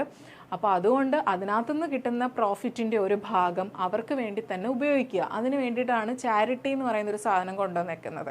അങ്ങനെയുള്ള ചാരിറ്റബിൾ കോൺട്രിബ്യൂഷൻസ് നടത്തുക എന്നുള്ളതും ആരുടെ ഉത്തരവാദിത്വമാണ്? നമ്മുടെ ബിസിനസ്സിൻ്റെ ഉത്തരവാദിത്വമാണ്. അപ്പോൾ അതാണ് charitable contribution. Donating money, resources or time to charitable causes including support for education, health care and social services. നമ്മുടെ മണി റിസോഴ്സസ് ആണെങ്കിലും നമ്മുടെ ടൈം എന്ന് പറയുന്ന റിസോഴ്സസ് ആണെങ്കിലും നമ്മൾ ചാരിറ്റബിൾ കോസസിന് വേണ്ടിയിട്ട് ഡൊണേറ്റ് ചെയ്യുക. എഡ്യൂക്കേഷനെ സപ്പോർട്ട് ചെയ്യാനോ ഹെൽത്ത് കെയറിനെ സപ്പോർട്ട് ചെയ്യാനോ സോഷ്യൽ സർവീസിനെ സപ്പോർട്ട് ചെയ്യാനോ ഒക്കെ നമ്മൾ ഡൊണേറ്റ് ചെയ്യുക. അതാണ് അടുത്തൊരു റെസ്പോൺസിബിലിറ്റി, ചാരിറ്റബിൾ കോൺട്രിബ്യൂഷൻ. നെക്സ്റ്റ്, വോളണ്ടിയറിസം. എന്താണ് വോളണ്ടിയർ എന്ന് പറഞ്ഞാൽ? നമ്മളെപ്പോഴും കേൾക്കുന്നതാണ് ഞാനൊരു വോളണ്ടിയർ ആണെന്നൊക്കെ പറഞ്ഞിട്ട് ആരെങ്കിലുമൊക്കെ പറയുന്നത്. സ്വയം മുന്നോട്ട് വന്നിട്ട് ഞാൻ ഇന്ന കാര്യം ചെയ്തോളാം, ഞാൻ ഇത് നടത്തിക്കോളാം, ഇത് എൻ്റെ ഉത്തരവാദിത്തമാണ്, ഞാൻ ചെയ്തോളാം എന്നൊക്കെ പറഞ്ഞ് സ്വന്തമായിട്ട് വോളണ്ടിയർലി വരുന്ന ഒരാളെയാണ് നമ്മൾ വോളണ്ടിയർ എന്ന് പറയുന്നത്. അപ്പോൾ ബിസിനസ് എന്ന് പറയുന്ന ഒരു ഓർഗനൈസേഷനിൽ എപ്പോഴും എന്തുണ്ടായിരിക്കണം? വോളണ്ടിയറിസം ഉണ്ടായിരിക്കണം. അതായത് കമ്പനിയുടെ വാല്യൂസുമായിട്ട് അലൈൻ ചെയ്തുകൊണ്ട് പോകാൻ വേണ്ടിയിട്ട് നമ്മളെപ്പോഴും എംപ്ലോയീസിനെ എൻകറേജ് ചെയ്തുകൊണ്ട്, നമ്മൾ ബിസിനസ് എന്ന് പറയുന്ന ഒരു വോളണ്ടിയറിസം കൊണ്ടാണ്. അതായത് നമ്മുടെ എംപ്ലോയീസിനെയൊക്കെ എല്ലാ കാര്യത്തിലും പാർട്ടിസിപ്പേറ്റ് ചെയ്യാനും വോളണ്ടിയർ ആക്ടിവിറ്റീസിലൊക്കെ പാർട്ടിസിപ്പേറ്റ് ചെയ്യാൻ വേണ്ടിയിട്ട് എംപ്ലോയീസിനെ നമ്മൾ എൻകറേജ് ചെയ്യണം. അതായത് ഇപ്പം തന്നെ എന്തെങ്കിലും ഒരു കോസ് ഉണ്ടാവുകയാണ്. ഇപ്പോൾ വയനാടിൻ്റെ കേസ് തന്നെ നമുക്ക് എടുക്കാം. അങ്ങനെയുള്ള സമയത്ത് ചിലപ്പം ആളുകളെ ഒരുപാട് ആവശ്യമുള്ള സമയം ഉണ്ടായിരിക്കും. കുറേ ആളുകളും കൂടി ഉണ്ടെങ്കിൽ നമുക്കതൊരു സപ്പോർട്ടായിരിക്കും എന്ന് തോന്നും. അപ്പോൾ ആ സമയത്ത് നമ്മൾ എന്ത് ചെയ്യും, നമ്മുടെ എംപ്ലോയീസിനെയൊക്കെ എൻകറേജ് ചെയ്യുക, അതിനകത്ത് അങ്ങനെയുള്ള ആക്ടിവിറ്റീസിൽ അവരെ സപ്പോർട്ട് ചെയ്യാൻ വേണ്ടിയിട്ട് അയക്കുക, അങ്ങനെയുള്ള കാര്യങ്ങൾ ചെയ്യുക. അല്ലെങ്കിൽ അവരുടെ അടുത്ത് നിന്നൊരു കോൺട്രിബ്യൂഷൻ നടത്താൻ വേണ്ടിയിട്ട് വോളണ്ടിയറി ആക്ടിവിറ്റീസൊക്കെ നടത്താൻ വേണ്ടിയിട്ട് എംപ്ലോയീസിനെ എൻകറേജ് ചെയ്തുകൊണ്ടിരിക്കുക. അങ്ങനെയുള്ള ഒരു വോളണ്ടിയറിസം എപ്പോഴും ആര് കാണിക്കണം, ബിസിനസ് ഓർഗനൈസേഷൻസ് കാണിക്കണം. Encouraging employees to participate in volunteer activities and supporting causes that align with the company's values. അപ്പോൾ വോളണ്ടിയറിസം എന്ന് പറയുന്നതും ഒരു സോഷ്യൽ റെസ്പോൺസിബിലിറ്റി ആണ്. Next, support for social causes. Social കോസസിനെ സപ്പോർട്ട് ചെയ്യുക എന്ന് പറയുന്നതും ഒരു സോഷ്യൽ റെസ്പോൺസിബിലിറ്റിയാണ്. ഇപ്പം നമ്മുടെ എക്കോണമിയിൽ പലയിടത്തും പല സോഷ്യൽ കോസസ് ഉണ്ടല്ലേ. ഇപ്പോഴും ദാരിദ്ര്യത്തിൽ കിടക്കുന്നുണ്ട്, ഇപ്പോഴും പ്രോപ്പറായിട്ട് എഡ്യൂക്കേഷൻ കിട്ടാത്ത ഏരിയാസ് ഉണ്ട്, ഇപ്പോഴും കറക്റ്റായിട്ട് ഹെൽത്ത് കെയർ ഫോളോ ചെയ്യാത്തതുണ്ട്, ഇപ്പോഴും പല ദുരന്തത്തിൽ നിന്നും റിലീഫ് ആവാത്ത, ഇപ്പോഴും പ്രളയത്തിൽ നിന്ന് റിലീഫ് ആവാത്ത, മണ്ണിടിച്ചിലിൽ നിന്നൊന്നും റിലീഫ് ആവാത്ത കുറേ ഏരിയകളും അവിടുത്തെ കുറേ ആൾക്കാരും ഉണ്ടല്ലേ. അപ്പോൾ അങ്ങനെയുള്ള സോഷ്യൽ കേസസിനെയൊക്കെ നമ്മൾ സപ്പോർട്ട് ചെയ്യുക, സോഷ്യൽ കോസസിനെയൊക്കെ നമ്മൾ സപ്പോർട്ട് ചെയ്യുക. അതായത് പോവർട്ടി മാറ്റാൻ വേണ്ടിയിട്ട് അവർക്ക് എന്തെങ്കിലുമൊക്കെ കാര്യങ്ങൾ ചെയ്തു കൊടുക്കുക, എംപ്ലോയ്മെൻറ്റ് വേണമെങ്കിൽ അവർക്ക് പ്രൊവൈഡ് ചെയ്ത് കൊടുക്കാം, അങ്ങനെയുള്ള ഏരിയയിലുള്ള ആൾക്കാർക്ക് ജോലി കൊടുക്കാം, അല്ലെങ്കിൽ അവിടെയുള്ള കുട്ടികൾക്ക് പഠിക്കാൻ വേണ്ടിയിട്ട് ഫ്രീ എഡ്യൂക്കേഷൻ സ്പോൺസർഷിപ്പ് ചെയ്യാം, സ്കൂളുകൾ നിർമ്മിക്കാം, ഹെൽത്ത് കെയർ അവർക്ക് ക്യാമ്പുകളൊക്കെ അറേഞ്ച് ചെയ്ത് കൊടുക്കാം അവരുടെ ആരോഗ്യത്തെ പറ്റിയിട്ടാണെങ്കിലും, അല്ലെങ്കിൽ അവർക്ക് എന്തെങ്കിലുമൊക്കെ ചാരിറ്റി കോൺട്രിബ്യൂഷൻസ് നടത്താം. അപ്പോൾ ഇതുപോലുള്ള സോഷ്യൽ കോസസുകളെ നമ്മൾ എന്ത് ചെയ്യുക, ആക്റ്റീവ്ലി സപ്പോർട്ട് ചെയ്യുക എന്നുള്ളതും ആരുടെ ഉത്തരവാദിത്വമാണ്, ബിസിനസ്സിൻ്റെ ഉത്തരവാദിത്വമാണ്. അതാണ് support for social causes. Actively supporting social causes such as poverty elevation, education, health care and disaster relief efforts. Next, അടുത്ത ഒരു റെസ്പോൺസിബിലിറ്റിയാണ് കസ്റ്റമർ സാറ്റിസ്ഫാക്ഷൻ. എന്താണ് കസ്റ്റമർ സാറ്റിസ്ഫാക്ഷൻ എന്ന് പറയുന്നത്? നമ്മൾ നിലനിന്ന് പോകണമെങ്കിൽ, നമ്മുടെ ബിസിനസ് നിലനിന്ന് പോകണമെങ്കിൽ ആര് വേണം? കസ്റ്റമേഴ്സ് വേണം. അപ്പോൾ അവർ സാറ്റിസ്ഫൈഡ് അല്ലെങ്കിൽ നമുക്ക് നിലനിൽക്കാം, നമുക്ക് സർവൈവ് ചെയ്യാൻ പറ്റുമോ? ഇല്ല. അപ്പോൾ എന്ത് ചെയ്യണം, നമ്മുടെ കസ്റ്റമേഴ്സിനെ ഫെയർ ആയിട്ട്, നമ്മുടെ കസ്റ്റമേഴ്സിന് നമ്മൾ പറഞ്ഞില്ലേ കസ്റ്റമേഴ്സാണ് എപ്പോഴും കിങ് എന്ന് പറയുന്നത്, അപ്പോൾ അവരെ ഫെയർ ആയിട്ടും റെസ്പെക്റ്റോടു കൂടിയും അവർ തരുന്ന വാല്യൂവിന് അവരുടെ എക്സ്പെക്റ്റേഷൻസിനനുസരിച്ചുള്ള പ്രോഡക്ട്സ് സേഫായിട്ടും ക്വാളിറ്റി ആയിട്ടും നമ്മൾ പ്രൊവൈഡ് ചെയ്ത് കൊടുത്താൽ മാത്രമേ അവർ സാറ്റിസ്ഫൈഡ് ആവത്തുള്ളൂ. അവർ സാറ്റിസ്ഫൈഡ് ആയാലേ നമുക്ക് സർവൈവ് ചെയ്യാൻ പറ്റൂ, നമുക്ക് ഗ്രോത്ത് ചെയ്യാൻ പറ്റൂ. സോ കസ്റ്റമർ സാറ്റിസ്ഫാക്ഷനും നമ്മുടെ റെസ്പോൺസിബിലിറ്റിയാണ്. അവർ തരുന്ന വാല്യൂവിന് നമ്മൾ അവരെ ഫെയറായിട്ടും റെസ്പെക്റ്റായിട്ടും ട്രീറ്റ് ചെയ്യുന്നുണ്ട്. നമ്മൾ അവർക്ക് നല്ല പ്രോഡക്ട്സ്, അവരുടെ എക്സ്പെക്റ്റേഷൻസിനനുസരിച്ച്, അവരുടെ നീഡ്സിനനുസരിച്ച് പ്രോഡക്ട്സ് ആൻഡ് സർവീസസ് പ്രൊവൈഡ് ചെയ്യാറുണ്ട്. അതുവഴി അവർ സാറ്റിസ്ഫൈഡ് ആണെന്ന് നമ്മളെപ്പോഴും എൻഷുർ ചെയ്തിരിക്കണം. അതാണ് customer satisfaction. Ensuring that customers R treated fairly with respect. നമ്മളെപ്പോഴും ഉറപ്പുവരുത്തണം നമ്മുടെ കസ്റ്റമേഴ്സിനെ ഫെയർ ആയിട്ട് റെസ്പെക്റ്റോടു കൂടിയാണ് ട്രീറ്റ് ചെയ്യുന്നത്. Providing value through products and services that meet their needs and expectations. അടുത്ത ഒരു റെസ്പോൺസിബിലിറ്റിയാണ് ഡേറ്റ പ്രൈവസി ആൻഡ് സെക്യൂരിറ്റി. എന്താ ഡേറ്റ പ്രൈവസി ആൻഡ് സെക്യൂരിറ്റി? നമുക്ക് ചിലപ്പോൾ നമ്മുടെ ഇൻഡസ്ട്രിയുമായിട്ട് ബന്ധപ്പെട്ട് നമുക്ക് ചിലപ്പോൾ കസ്റ്റമേഴ്സിൻ്റെ ഇൻഫർമേഷൻ, ചിലപ്പോൾ നമ്മളൊരു ബാങ്കിങ് ബിസിനസ് ആണെങ്കിൽ കസ്റ്റമേഴ്സുമായിട്ട് റിലേറ്റ് ചെയ്തിട്ടുള്ള ഒരുപാട് ഇൻഫർമേഷൻസ് നമ്മുടെ കയ്യിലുണ്ടായിരിക്കും. അവരുടെ ബാങ്ക് ഡീറ്റെയിൽസ്, അക്കൗണ്ട് ഡീറ്റെയിൽസ്, അതുപോലെ തന്നെ ഫാമിലി, പല ഡീറ്റെയിൽസ് ഉണ്ടായിരിക്കും. അപ്പോൾ അതൊരിക്കലും അവരുടെ അവരുമായിട്ട് കസ്റ്റമേഴ്സുമായിട്ട് റിലേറ്റ് ചെയ്തിട്ടുള്ള ഇൻഫർമേഷൻസ് നമ്മൾ ഹൈലി കോൺഫിഡൻഷ്യലായിട്ട്, ഹൈ സ്റ്റാൻഡേർഡായിട്ട് നമ്മൾ മെയിൻറ്റെയിൻ ചെയ്തുകൊണ്ട് പോവുക. നമ്മൾ ആപ്റ്റായിട്ടുള്ള പ്രൈവസി കൺസേൺസ് ഒക്കെ എടുക്കുക, നമ്മൾ നല്ല സൈബർ സെക്യൂരിറ്റി ഒക്കെ നമ്മൾ എൻഷുർ ചെയ്യുക. എങ്കിൽ മാത്രമേ കസ്റ്റമേഴ്സിന് നമ്മളോടൊരു വിശ്വാസം തോന്നത്തുള്ളൂ അല്ലേ. കസ്റ്റമേഴ്സിൻ്റെ ഇൻഫർമേഷൻ ഏത് രീതിയിൽ വേണമെങ്കിലും ലീക്ക് ആവുന്ന തരത്തിലുള്ള ഒരു പ്രോസസ്സാണ് നമ്മൾ ഫോളോ ചെയ്യുന്നതെന്നുണ്ടെങ്കിൽ ഒരിക്കലും നമ്മൾ സോഷ്യലി റെസ്പോൺസിബിൾ ആയിട്ടുള്ള ഒരു ബിസിനസ്സാണെന്ന് നമുക്ക് പറയാൻ പറ്റത്തില്ല. കാരണം നമ്മുടെ കസ്റ്റമേഴ്സ് നമ്മുടെ കിങ് ആണ്. അവരുടെ പ്രൈവസി എന്ന് പറയുന്നത് നമ്മളെപ്പോഴും റെസ്പെക്റ്റ് ചെയ്യേണ്ട കാര്യമാണ്. സോ നമ്മളെപ്പോഴും നമ്മുടെ മറ്റൊരു സോഷ്യൽ റെസ്പോൺസിബിലിറ്റിയാണ് എന്തെന്ന് പറയുന്നത്, ഡേറ്റ പ്രൈവസി ആൻഡ് സെക്യൂരിറ്റി. നമ്മുടെ ബിസിനസ്സിലുള്ള നമ്മുടെ ഡേറ്റ എപ്പോഴും സെക്യൂർ ചെയ്യുക, അതിൻ്റെ പ്രൈവസി എൻഷുർ ചെയ്യുക എന്നുള്ളത്. Protecting customer information and maintaining high standard of data privacy and cyber security. കസ്റ്റമേഴ്സിൻ്റെ ഇൻഫോർമേഷൻ നമ്മൾ പ്രൊട്ടക്റ്റ് ചെയ്യുക. അതുപോലെ തന്നെ നമ്മുടെ ബിസിനസ്സിൽ ഹൈ സെക്യൂരിറ്റി, ഡേറ്റ പ്രൈവസിയിലും സൈബർ സെക്യൂരിറ്റിയിലും ഹൈ സ്റ്റാൻഡേർഡ് മെയിൻറ്റെയിൻ ചെയ്തുകൊണ്ട് പോകുക എന്നുള്ളതും നമ്മുടെ ബിസിനസ്സിനെ സംബന്ധിച്ച് it's a responsibility towards our society. Okay, ഇനി അടുത്തതെന്ന് പറയുന്നത് ഹ്യൂമൻ റൈറ്റ്സ്, മനുഷ്യാവകാശം അല്ലേ. നമ്മുടെ ബിസിനസ്സുമായിട്ട് ബന്ധപ്പെട്ടിട്ടുള്ള എല്ലാ കാര്യത്തിലും നമ്മൾ ഹ്യൂമൻ റൈറ്റ്സ് ഫോളോ ചെയ്യുക. എന്ന് വെച്ചാൽ നമുക്കെന്ന് വെച്ചാൽ സപ്ലൈ ചെയിൻസ് ഉണ്ടാവും. നമ്മൾ ഒരാളുടെ അടുത്ത് നിന്ന് ഹോൾസെയിലർ വഴി റീറ്റെയിലേഴ്സ് കൺസ്യൂമേഴ്സിലൊക്കെ ചെല്ലുമ്പോൾ അവർക്ക് എന്തെങ്കിലും പ്രോഡക്റ്റുമായിട്ട് എന്തെങ്കിലും ഡിസാറ്റിസ്ഫാക്ഷൻ ഉണ്ടെങ്കിൽ അത് റിട്ടേൺ വരും. റിട്ടേൺ എടുത്ത് വീണ്ടും റീറ്റെയിലർ, ഹോൾസെയിലർ, ഇങ്ങനെ ഒരു സപ്ലൈ ചെയിൻ തന്നെ നമ്മൾ ഫോളോ ചെയ്യുന്ന സാഹചര്യത്തിൽ നമുക്ക് എന്തും റെസ്പെക്റ്റ് ചെയ്യേണ്ടതായിട്ടുണ്ട്. ഹ്യൂമൻ റൈറ്റ്സ്, കൺസ്യൂമർ റൈറ്റ്സ് ഒക്കെ നമ്മൾ റെസ്പെക്റ്റ് ചെയ്യേണ്ടതായിട്ടുണ്ട്. നമ്മുടെ പ്രോഡക്റ്റ് അങ്ങോട്ട് എത്തിക്കഴിഞ്ഞാൽ അവർക്ക് ഡിസാറ്റിസ്ഫൈഡ് ആണെന്ന് അവർ തന്ന വിലയ്ക്ക് നമ്മൾ കൊടുത്തില്ല എന്നുണ്ടെങ്കിൽ പറ്റത്തില്ല, നിങ്ങളിത് ഉപയോഗിച്ചേ പറ്റത്തുള്ളൂ, അതൊന്നും പറ്റത്തില്ല.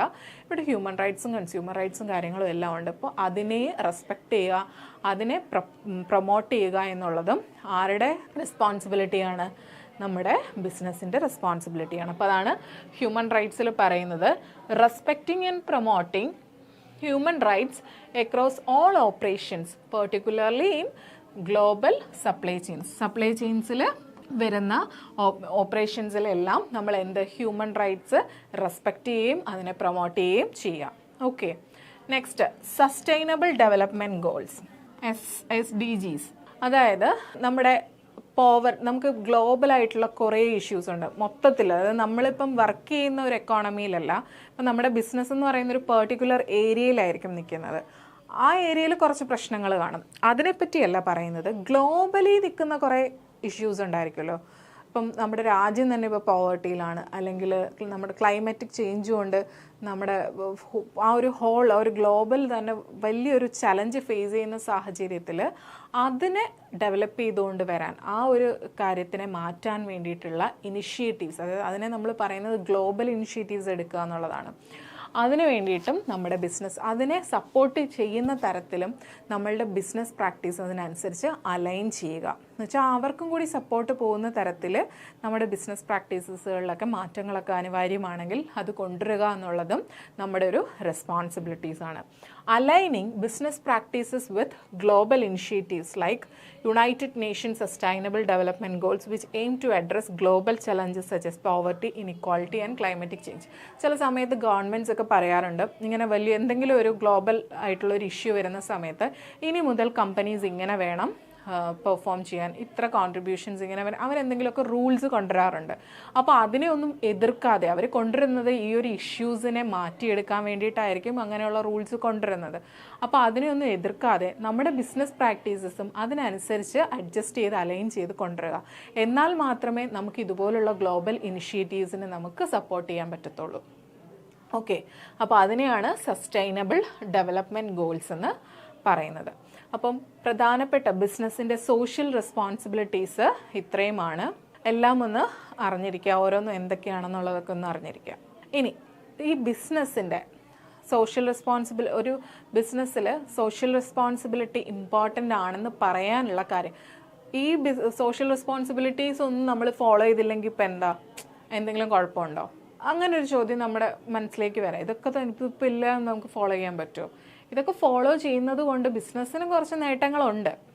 ബിസിനസ്സിൻ്റേതായിട്ടുള്ള ഇമ്പോർട്ടൻസ് ഉണ്ട്, അല്ലെങ്കിൽ എല്ലാവരും ഇതൊക്കെ ചെയ്യാൻ പോവോ? ഇല്ല. അപ്പോൾ അവർക്ക് അവരുടേതായിട്ടുള്ള കുറേ ഇമ്പോർട്ടൻസ് ഉണ്ട്. എന്തുകൊണ്ട് ഈ സോഷ്യൽ റെസ്പോൺസിബിലിറ്റീസ് ബിസിനസ് ഫോളോ ചെയ്യുന്നു എന്നുള്ളത്. അതാണ് importance of social responsibility in business. ഒന്നെന്ന് പറയുന്നത് ബിൽഡിംഗ് ട്രസ്റ്റ് ബിൽഡ് ചെയ്യാൻ വേണ്ടിയിട്ട്. ട്രസ്റ്റ് എന്ന് വെച്ചാൽ എന്താണ്? വിശ്വാസം ബിൽഡ് ചെയ്യാൻ വേണ്ടിയിട്ട് ഈ സോഷ്യൽ റെസ്പോൺസിബിലിറ്റീസ് ഫുൾഫിൽ ചെയ്യുന്നത് വഴി നമുക്ക് സാധിക്കും. അതായത് ഇപ്പം ട്രസ്റ്റ് എന്ന് പറയുന്നത് ബിസിനസ്സിനെ സംബന്ധിച്ച് വളരെ റെലവൻ്റ് ആയിട്ടുള്ള ഒരു കാര്യമാണ്. ബിക്കോസ് നമ്മുടെ നമ്മുടെ റെപ്യൂട്ടേഷൻ, കസ്റ്റമേഴ്സിന് നമ്മളുടെ അടുത്തൊരു വിശ്വാസം ഉണ്ടെങ്കിൽ മാത്രമേ അവർ നമ്മുടെ അടുത്തോട്ട് വരൂ. എംപ്ലോയീസിന് നമ്മളുടെ അടുത്ത് വിശ്വാസം ഉണ്ടെങ്കിൽ മാത്രമേ അവർ നമ്മുടെ ഒപ്പം നിന്ന് വർക്ക് ചെയ്യൂ. സ്റ്റേക്ക് ഹോൾഡേഴ്സിന് നമ്മുടെ അടുത്ത് വിശ്വാസം ഉണ്ടെങ്കിൽ അവർ നമ്മുടെ കമ്പനിയിൽ ഇൻവെസ്റ്റ് ചെയ്യൂ, നമുക്ക് അവർ എന്തെങ്കിലും ക്രെഡിറ്റ് ഒക്കെ തരത്തുള്ളൂ. അപ്പോൾ ട്രസ്റ്റ് എന്ന് പറയുന്നത് ഒരു വളരെ വലിയൊരു റെലവൻ്റ് ആയിട്ടുള്ള ഒരു കാര്യമാണ്. സോ ഈ സോഷ്യൽ റെസ്പോൺസിബിലിറ്റീസ് ഒക്കെ ഫുൾഫിൽ ചെയ്യുന്നത് വഴി നമുക്ക് ആ ഒരു ട്രസ്റ്റ് കൊണ്ടുവരാൻ പറ്റും. അതായത് നമ്മൾ ഫെയർ ആയിട്ടുള്ള പ്രാക്ടീസസ് ആണ് അഡോപ്റ്റ് ചെയ്യുന്നത്, നമ്മൾ എല്ലാ കാര്യത്തിലും ഹോണസ്റ്റ് ആണ്, ട്രാൻസ്പെറൻ്റ് ആണ്, അക്കൗണ്ടബിൾ ആണ്, നല്ല കോർപ്പറേറ്റ് ഗവേണൻസ് ആണ്, നമ്മൾ എൻവയോൺമെൻറ്റിനെ ഒന്നും ഹാം ചെയ്യുന്നില്ല, ഒരുപാട് ഇതുപോലുള്ള ഗ്ലോബൽ ഓപ്പർച്യൂണിറ്റീസിലെല്ലാം നമ്മൾ പാർട്ടിസിപ്പേറ്റ് ചെയ്യാറുണ്ട്. അങ്ങനെ എല്ലാ റെസ്പോൺസിബിലിറ്റീസും നമ്മൾ ഫോളോ ചെയ്യുന്ന ഒരാളാണെങ്കിൽ ബിസിനസ്സുകാർക്കിടെ, നമ്മുടെ കസ്റ്റമേഴ്സിൻ്റെ ഇടയിലും എംപ്ലോയീസിൻ്റെ ഇടയിലും സ്റ്റേക്ക് ഹോൾഡേഴ്സിൻ്റെ ഇടയിലും നമുക്കൊരു അവരെല്ലാം പക്ക പെർഫെക്റ്റ് ആണ്, അവർ നല്ല ടീമാണ്. അപ്പോൾ എന്താ, കസ്റ്റമേഴ്സ് പറയാം അവർ നമ്മൾ കൊടുത്താലും കൊടുക്കുന്ന പ്രൈസിനുള്ള പ്രോഡക്റ്റ് അവർ നമുക്ക് തരും. എംപ്ലോയീസ് പറയാം അവിടെ വർക്ക് ചെയ്തൊന്നും പറഞ്ഞ് കുഴപ്പമൊന്നുമില്ല, നമ്മൾ ജോലി ചെയ്ത് അതിനനുസരിച്ചുള്ള ശമ്പളം നമുക്കുണ്ട്, നല്ല വർക്കിംഗ് എൻവയോൺമെൻ്റ് ഉണ്ട്, ട്രെയിനിങ് പ്രോഗ്രാംസ് ഉണ്ട്, അപ്പോൾ നമുക്ക് അവിടെ കുഴപ്പമൊന്നുമില്ല. സ്റ്റേക്ക് ഹോൾഡേഴ്സ് ആണെങ്കിൽ എന്ത് പറയും, അവിടെ ഇൻവെസ്റ്റ് ചെയ്താൽ കുഴപ്പമൊന്നുമില്ല, അവരൊരു പ്രശ്നമുള്ള കമ്പനിയൊന്നുമല്ല, അല്ലെങ്കിൽ അവർക്ക് കടം കൊടുത്തുകൊണ്ട് നമുക്ക് തിരിച്ചു കിട്ടാവുന്ന ഒരിക്കത്തില്ല, അവർ അത്രയും റെസ്പോൺസിബിൾ ആയിട്ടുള്ള കമ്പനിയാണ്. അപ്പോൾ ആ ഒരു വിശ്വാസം ബിൽഡ് ചെയ്യാൻ വേണ്ടിയിട്ട് സോഷ്യൽ റെസ്പോൺസിബിലിറ്റി ഹെൽപ്പ് ചെയ്യുന്നുണ്ട്. Fulfilling social responsibility helps build trust and loyalty among customers, employees and other stakeholders. അപ്പോൾ ഫസ്റ്റ് ഇമ്പോർട്ടൻസ് എന്ന് പറയുന്നത് ട്രസ്റ്റ് ബിൽഡ് ചെയ്യുന്നു എന്നുള്ളതാണ്. രണ്ടാമത്തെ എന്താണ്, റെപ്യൂട്ടേഷൻ മാനേജ്മെൻറ്റ്. നമ്മുടെ ബിസിനസ്സിന് റെപ്യൂട്ടേഷൻ, ഗുഡ് വില്ല് എന്ന് പറയുന്ന കാര്യം കൊണ്ടുവരാൻ വേണ്ടിയിട്ട് ഹെൽപ്പ് ചെയ്യുന്നുണ്ട് അല്ലേ. അതായത് നമ്മൾ സോഷ്യലി റെസ്പോൺസിബിൾ ആയിട്ടുള്ള ഒരു കമ്പനി ആണെങ്കിൽ നമ്മുടെ പബ്ലിക് ഇമേജ് എന്ന് പറയുന്നത് സ്ട്രോങ് ആയിരിക്കും അല്ലേ. നമ്മൾ നമ്മുടെ ബ്രാൻഡ് റെപ്യൂട്ടേഷൻ എന്ന് പറയുന്നത് കുറേ കൂടി ആൾക്കാർ നമ്മളെ കമ്പനിയെ പറ്റി അറിയും, നമ്മുടെ കമ്പനിക്ക് ഒരു ഗുഡ് ഇമേജ് കൊണ്ടുവരാൻ വേണ്ടിയിട്ട് ഹെൽപ്പ് ചെയ്യും.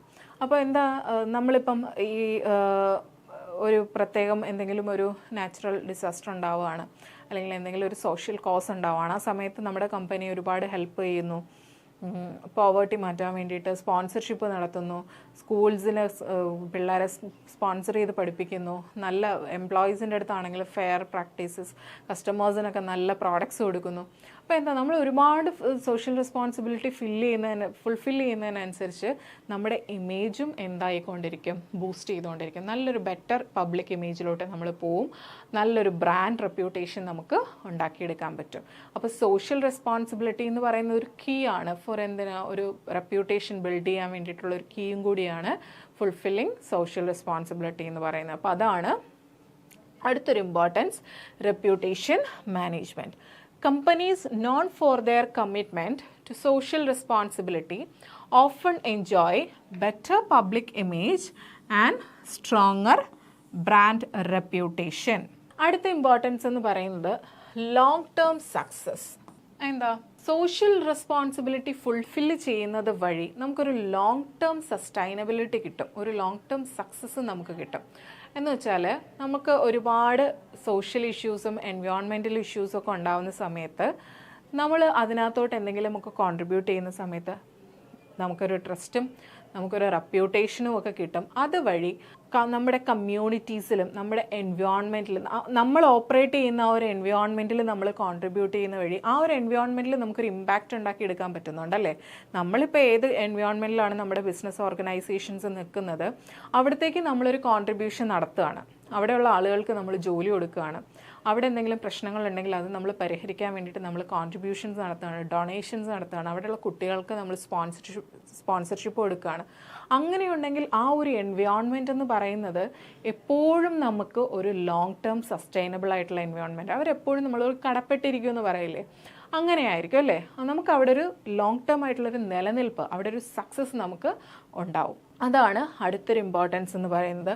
By addressing social and environmental issues, business can contribute to the long-term sustainability of the communities and environment in which they operate. എന്താ, നമുക്കിപ്പം സോഷ്യൽ അല്ലെങ്കിൽ എൻവയോൺമെൻറ്റൽ ഇഷ്യൂസിനെ നമ്മൾ അഡ്രസ്സ് ചെയ്യുമ്പോൾ, അതായത് ഇപ്പം ഒരു ഏരിയയിൽ അൺഎംപ്ലോയ്മെൻ്റ് ആണ് അവരുടെ ഏറ്റവും വലിയ പ്രശ്നമെങ്കിൽ അവിടെ നമ്മളൊരു കമ്പനി സ്റ്റാർട്ട് ചെയ്ത് നമ്മൾ അവിടെയുള്ള ആൾക്കാർക്ക് എംപ്ലോയ്മെൻറ്റ് ഓപ്പർച്യൂണിറ്റീസ് കൊടുക്കുക.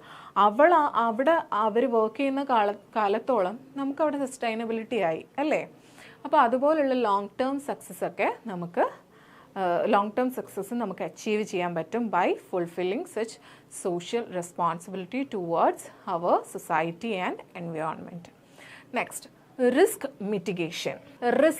ചില കാര്യത്തിലുള്ള റിസ്ക് നമുക്ക് കുറയ്ക്കാൻ പറ്റും. എന്ന് വെച്ചാൽ നമ്മൾ ഭയങ്കര പ്രോ ആക്റ്റീവായിട്ട് ഉള്ള ഒരു ഓർഗനൈസേഷനാണ്. നമ്മുടെ സോഷ്യൽ റെസ്പോൺസിബിലിറ്റീസ് ഒക്കെ നമ്മൾ അഡ്രസ്സ് ചെയ്യുന്നതിൽ നല്ല ആക്റ്റീവായിട്ടുള്ള ഒരു ഓർഗനൈസേഷൻ ആണെങ്കിൽ നമുക്ക് ചിലപ്പോൾ എന്തെങ്കിലും ചെറിയ ചെറിയ ലീഗൽ ഇഷ്യൂസ് വരികയാണ്, റെഗുലേറ്ററി ഫൈൻസ് വരികയാണ്, അല്ലെങ്കിൽ പബ്ലിക്കിൻ്റെ ഇടയിൽ മറ്റെന്തെങ്കിലും ചെറിയ പ്രശ്നങ്ങളൊക്കെ ഉണ്ടാവുകയാണെങ്കിൽ അതൊക്കെ ഇതുകൊണ്ട് അങ്ങ് ഫുൾഫിൽ ചെയ്ത് അത് നോക്കുമ്പോൾ അതൊരു ചെറിയ പ്രശ്നം, അവരുടെ ഭാഗത്തു നിന്ന് അങ്ങനെ ഒരു തെറ്റ് വന്നു പോയി, അല്ലെങ്കിൽ അങ്ങനെ ഒരു ലീഗൽ ഇഷ്യൂ ഉണ്ടാകുമ്പോൾ ഇതുപോലുള്ള സോഷ്യൽ റെസ്പോൺസിബിലിറ്റി ഫുൾഫിൽ ചെയ്യുന്നൊരു കമ്പനി ആണെങ്കിൽ അവരത് ചെയ്യുന്നുണ്ട്, അവരത് ഫുൾഫിൽ ചെയ്യുന്നുണ്ട്, മറ്റൊരു തെറ്റുകളും അവരുടെ ഭാഗത്തു നിന്ന് വന്നില്ല, ഇത്രയും വലിയൊരു കാര്യം ചെയ്യുന്നൊരു കമ്പനിയാണ്, ചെറിയൊരു ലീഗൽ ഇഷ്യൂവിൻ്റെ പേരിൽ അത് മുടക്കാൻ പാടില്ല എന്നൊക്കെ വേണമെങ്കിൽ ചിന്തിക്കാം. അപ്പോൾ അതുപോലുള്ള റിസ്ക്കുകൾ മിറ്റിഗേറ്റ് ചെയ്യാൻ വേണ്ടിയിട്ടും സോഷ്യൽ റെസ്പോൺസിബിലിറ്റി ഫുൾഫിൽ ചെയ്യുന്നത് വഴി ഹെൽപ്ഫുൾ ആവുന്നുണ്ട്. അപ്പോൾ ഇമ്പോർട്ടൻസ് ഓഫ് സോഷ്യൽ റെസ്പോൺസിബിലിറ്റി എന്ന് പറയുന്നത് അതാണ്. ട്രസ്റ്റ്, റെപ്യൂട്ടേഷൻ, റിസ്ക് കുറയ്ക്കുക, പിന്നെന്താണ് ലോങ് ടേം സക്സസ്. ഇനി സോഷ്യൽ റെസ്പോൺസിബിലിറ്റി അക്കൗണ്ടിങ്ങിൻ്റെ ഒബ്ജക്റ്റീവ്സ് എന്താണ്? നമ്മൾ ഇത്രയും നേരം പറഞ്ഞത് സോഷ്യൽ റെസ്പോൺസിബിലിറ്റി എന്താണ്, സോഷ്യൽ റെസ്പോൺസിബിലിറ്റിയുടെ ഇമ്പോർട്ടൻസ്, അതായത് സോഷ്യൽ റെസ്പോൺസിബിലിറ്റി എന്ന് പറയുന്നത് എന്തൊക്കെയാണ് നമ്മൾ ചെയ്യേണ്ടത്, അതിൻ്റെ ഇമ്പോർട്ടൻസ് എന്താണെന്നാണ് പറഞ്ഞത്. നമ്മൾ തുടക്കത്തിൽ സോഷ്യൽ റെസ്പോൺസിബിലിറ്റി അക്കൗണ്ടിങ് ഈ പറയുന്ന കാര്യങ്ങളൊക്കെ റിപ്പോർട്ട് ആൻഡ് റെക്കോർഡ് ചെയ്യുന്നതിനെയാണ് സോഷ്യൽ റെസ്പോൺസിബിലിറ്റി അക്കൗണ്ടിങ് എന്ന് പറയുന്നത്. അതിൻ്റെ ഒബ്ജക്റ്റീവ്സ് ആണ് നമ്മളിവിടെ പറയാൻ പോകുന്നത്. എന്തൊക്കെയാണ് സോഷ്യൽ റെസ്പോൺസിബിലിറ്റി അക്കൗണ്ടിങ്ങിൻ്റെ ഒബ്ജക്റ്റീവ്സ് എന്ന് പറയുന്നത്? First one, to identify and measure the periodic net social contribution of a firm. എന്താ നമ്മൾ സോഷ്യൽ റെസ്പോൺസിബിലിറ്റി അക്കൗണ്ടിങ് എന്തിനാണ് ചെയ്യുന്നത്? നമ്മുടെ ഓരോ പീരീഡിൽ, നമ്മളെ അക്കൗണ്ടിങ് സ്റ്റേറ്റ്മെൻറ്റ് ഓരോ പീരീഡിലേക്കല്ലേ റൈറ്റ് ചെയ്യുന്നത്.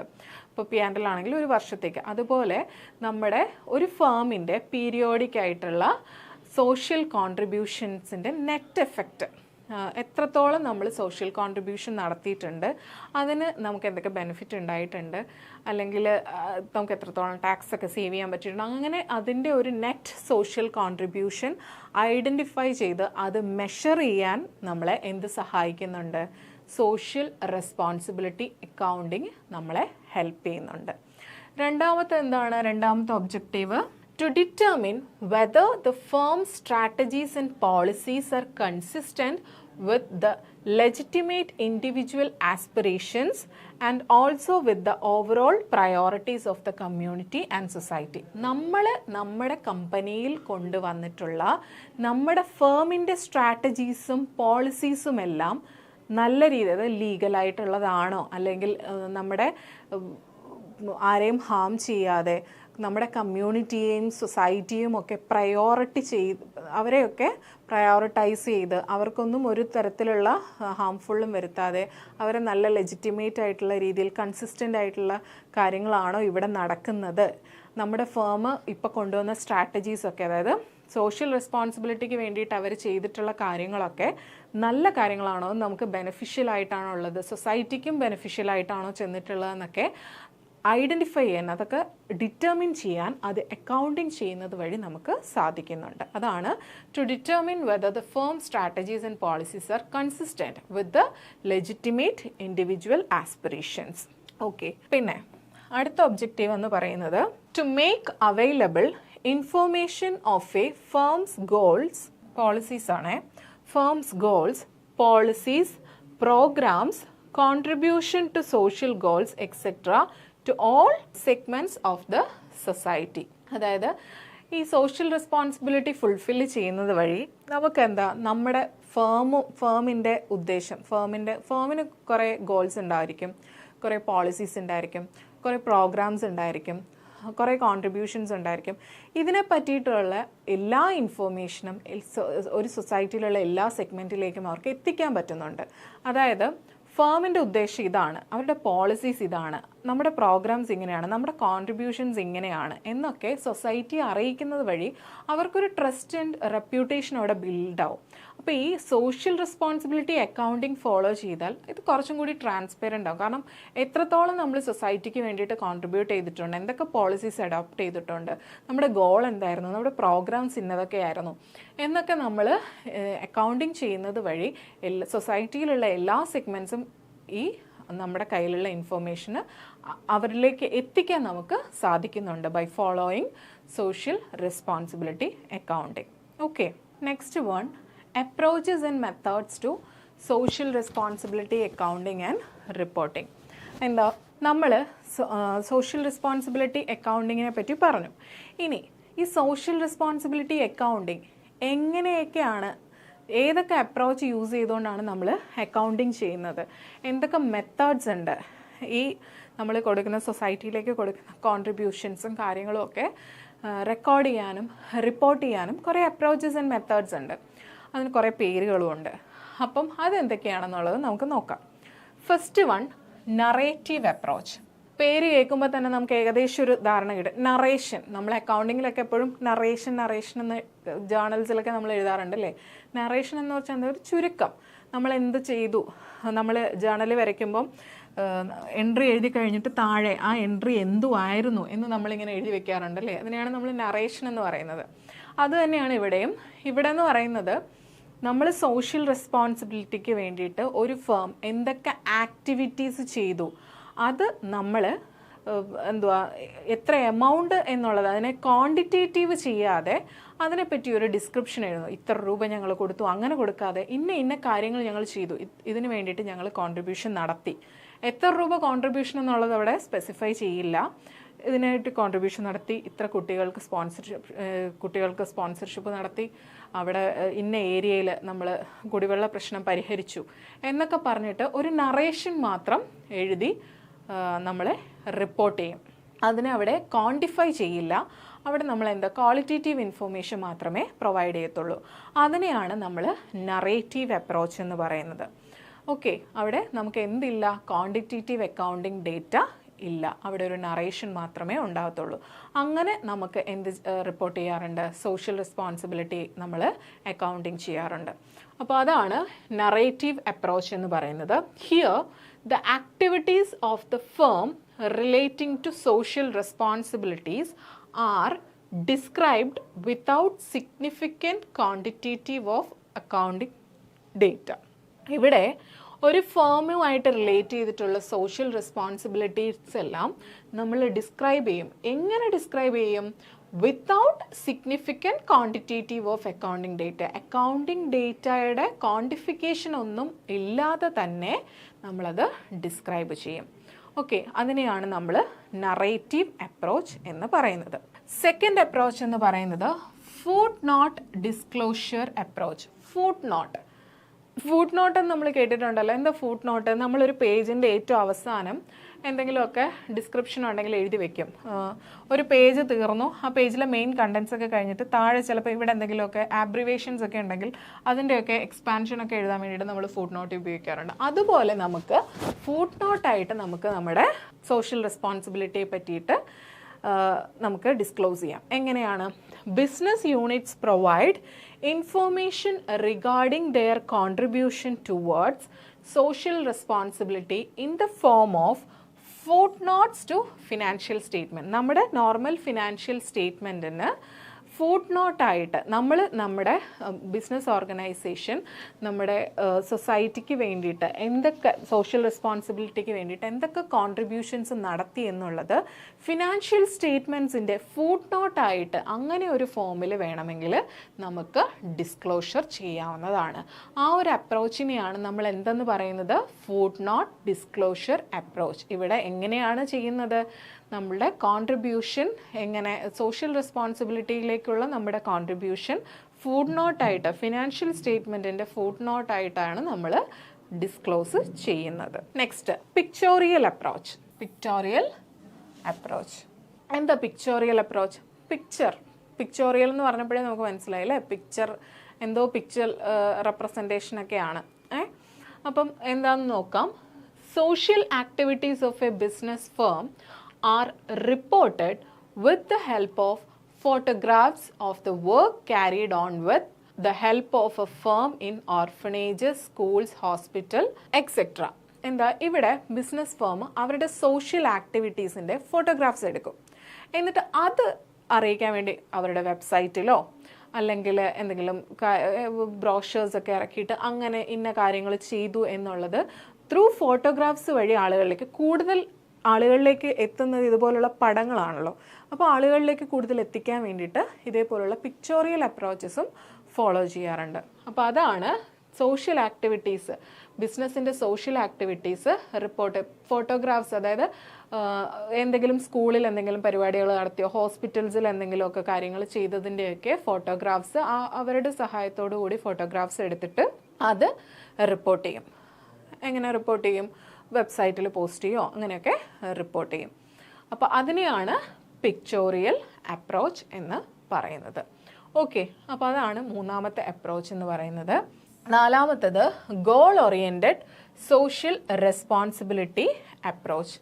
ഗോൾ ഓറിയൻറ്റഡ് എന്ന് വെച്ചാൽ നമുക്കൊരു ലക്ഷ്യം കാണും, ആ ലക്ഷ്യത്തിനനുസരിച്ച് ചെയ്യുക, അതിനെയാണ് നമ്മൾ ഗോൾ ഓറിയൻറ്റഡ് എന്ന് പറയുന്നത്. അപ്പോൾ goal oriented social responsibility approach എന്താണെന്ന് നോക്കാം. Here business firms fix specific goals or target for specific time period and report their achievements along with the financial statements. ഇവിടെ ബിസിനസ് ഫേംസ് നേരത്തെ തന്നെ ഫിക്സ് ചെയ്യും. അതായത് ഇപ്പം ഒരു അക്കൗണ്ടിങ് ഇയർ തുടങ്ങുന്നതിന് മുമ്പേ തന്നെ അവർ ഫിക്സ് ചെയ്യും, അടുത്ത വർഷം ഇന്ന കാര്യങ്ങൾ നമ്മൾ ചെയ്യണം, ഇന്ന സ്ഥലത്ത് ഇന്ന കാര്യം ചെയ്യണം, ഇത്ര ചാരിറ്റി ചെയ്യണം എന്നൊക്കെ അവർ നേരത്തെ അവർക്കൊരു ഗോൾ ഉണ്ടായിരിക്കും, ഒരു ടാർഗറ്റ് ഉണ്ടായിരിക്കും.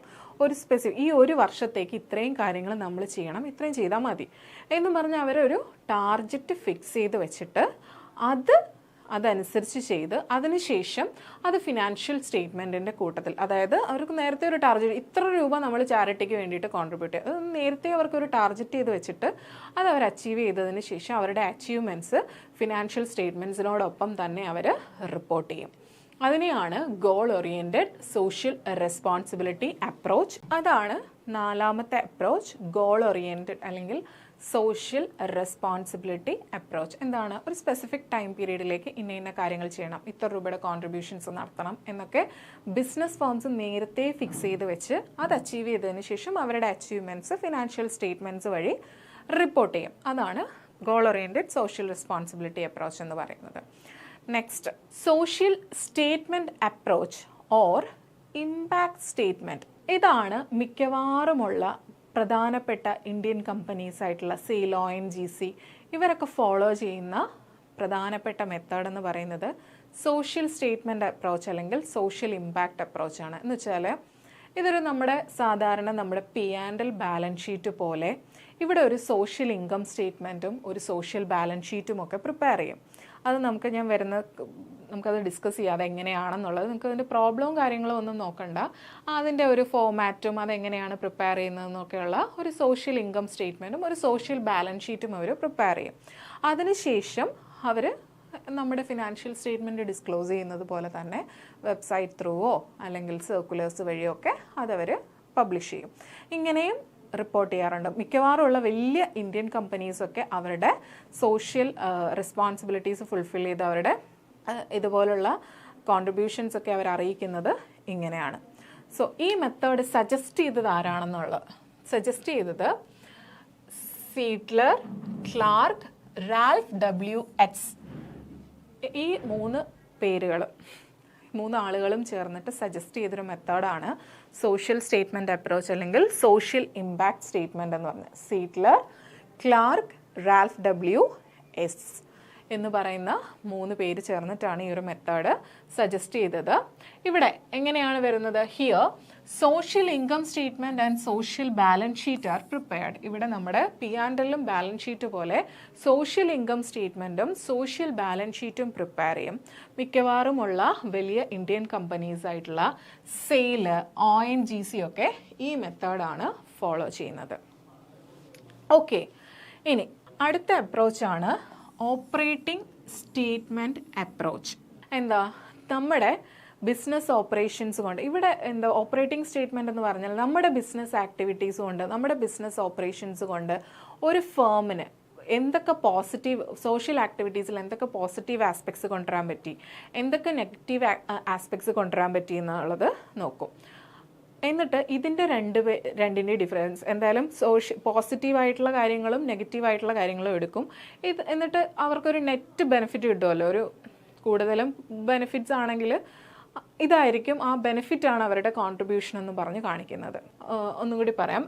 In this approach A firm present the positive and negative aspects of social activities as a result of business operation. അവരുടെ ബിസിനസ് ഓപ്പറേഷൻ കൊണ്ട് ഒരു ഫേം ആ സൊസൈറ്റിയിലേക്ക് എന്തൊക്കെ കാര്യങ്ങൾ പോസിറ്റീവായിട്ടും നെഗറ്റീവായിട്ടും ചെയ്തിട്ടുണ്ട്. അതായത് അവർ കുറേ സോഷ്യൽ ആക്ടിവിറ്റീസ് സൊസൈറ്റിക്ക് വേണ്ടിയിട്ട് ചെയ്തു കാണും. ആ ആക്ടിവിറ്റീസ് ചെയ്തപ്പോൾ ഒബ്വിയസ്ലി അവിടെ ഒരു പോസിറ്റീവ് ഇമ്പാക്റ്റും ഉണ്ടായി കാണും, ചില നെഗറ്റീവ് ഇമ്പാക്റ്റും ഉണ്ടായി കാണും. അതൊക്കെ എന്താണെന്നുള്ളത് ഫേം പ്രസൻറ്റ് ചെയ്യും. അതിനുശേഷം പോസിറ്റീവ് ഇമ്പാക്റ്റിനെ അവർ പറയുന്നത് സോഷ്യൽ ബെനിഫിറ്റ് എന്നായിരിക്കും, നെഗറ്റീവ് ആസ്പെക്റ്റിനെ അവർ പറയുന്നത് സോഷ്യൽ കോസ്റ്റ് എന്നായിരിക്കും. ഇത്രയൊക്കെ സോഷ്യൽ ബെനിഫിറ്റ് അവർക്ക് പോസിറ്റീവായിട്ട് ഇത്രയൊക്കെ സോഷ്യൽ ബെനിഫിറ്റ് ഉണ്ടായി, നെഗറ്റീവായിട്ട് ഇത്രയൊക്കെ സോഷ്യൽ കോസ്റ്റും അവർക്കുണ്ടായി. അത് അവിടെ അങ്ങനെ ഒരു ആക്ടിവിറ്റി ചെയ്തതുകൊണ്ട് അവർക്ക് ഇത്രയും സോഷ്യൽ കോസ്റ്റും ഉണ്ടായി. അതിൻ്റെ ഒരു ഡിഫറൻസ് കാണുമല്ലോ. അതായത് social benefits minus social cost എന്ന് പറയുന്നൊരു കോൺട്രിബ്യൂഷൻ കാണും. അതിനെയാണ് നെറ്റ് സോഷ്യൽ കോൺട്രിബ്യൂഷൻ എന്ന് പറയുന്നത്. ഇതാണ് അവർ ഡിസ്ക്ലോസ് ചെയ്യുന്നത്. The difference between the two is the net social contribution of the firm. ഇതാണ് ഓപ്പറേറ്റിംഗ് നമ്മൾ ഓപ്പറേറ്റിംഗ് പ്രോഫിറ്റ് എന്ന് പറയാറില്ലേ, അതുപോലെ തന്നെ ഓപ്പറേറ്റിംഗ് സ്റ്റേറ്റ്മെൻറ്റ് അപ്രോച്ച്. അതായത് പോസിറ്റീവ് ആസ്പെക്ട്സിനെയും നെഗറ്റീവ് ആസ്പെക്ട്സിനെയും കൺസിഡർ ചെയ്തുകൊണ്ട് അതിന് തമ്മിലുള്ള ഡിഫറൻസ് എടുത്തിട്ട് അത് മാത്രം കോൺട്രിബ്യൂഷൻ എന്ന് പറഞ്ഞിട്ട് കാണിക്കും, നെഗറ്റീവ് കാണിക്കത്തില്ല. എപ്പോഴും ഒരു നെറ്റ് ബെനിഫിറ്റ് എന്ന് പറയുന്ന കാര്യം മാത്രം അവിടെ കാണിക്കും. ഓക്കെ, അതാണ് ഓപ്പറേറ്റിംഗ് സ്റ്റേറ്റ്മെൻറ്റ് അപ്രോച്ച്. അപ്പോൾ ഇത്രയുമാണ് നമ്മുടെ അപ്രോച്ചസ് അല്ലെങ്കിൽ മെത്തേഡ്സ് ഓഫ് സോഷ്യൽ റെസ്പോൺസിബിലിറ്റി അക്കൗണ്ടിങ്ങിൻ്റെ.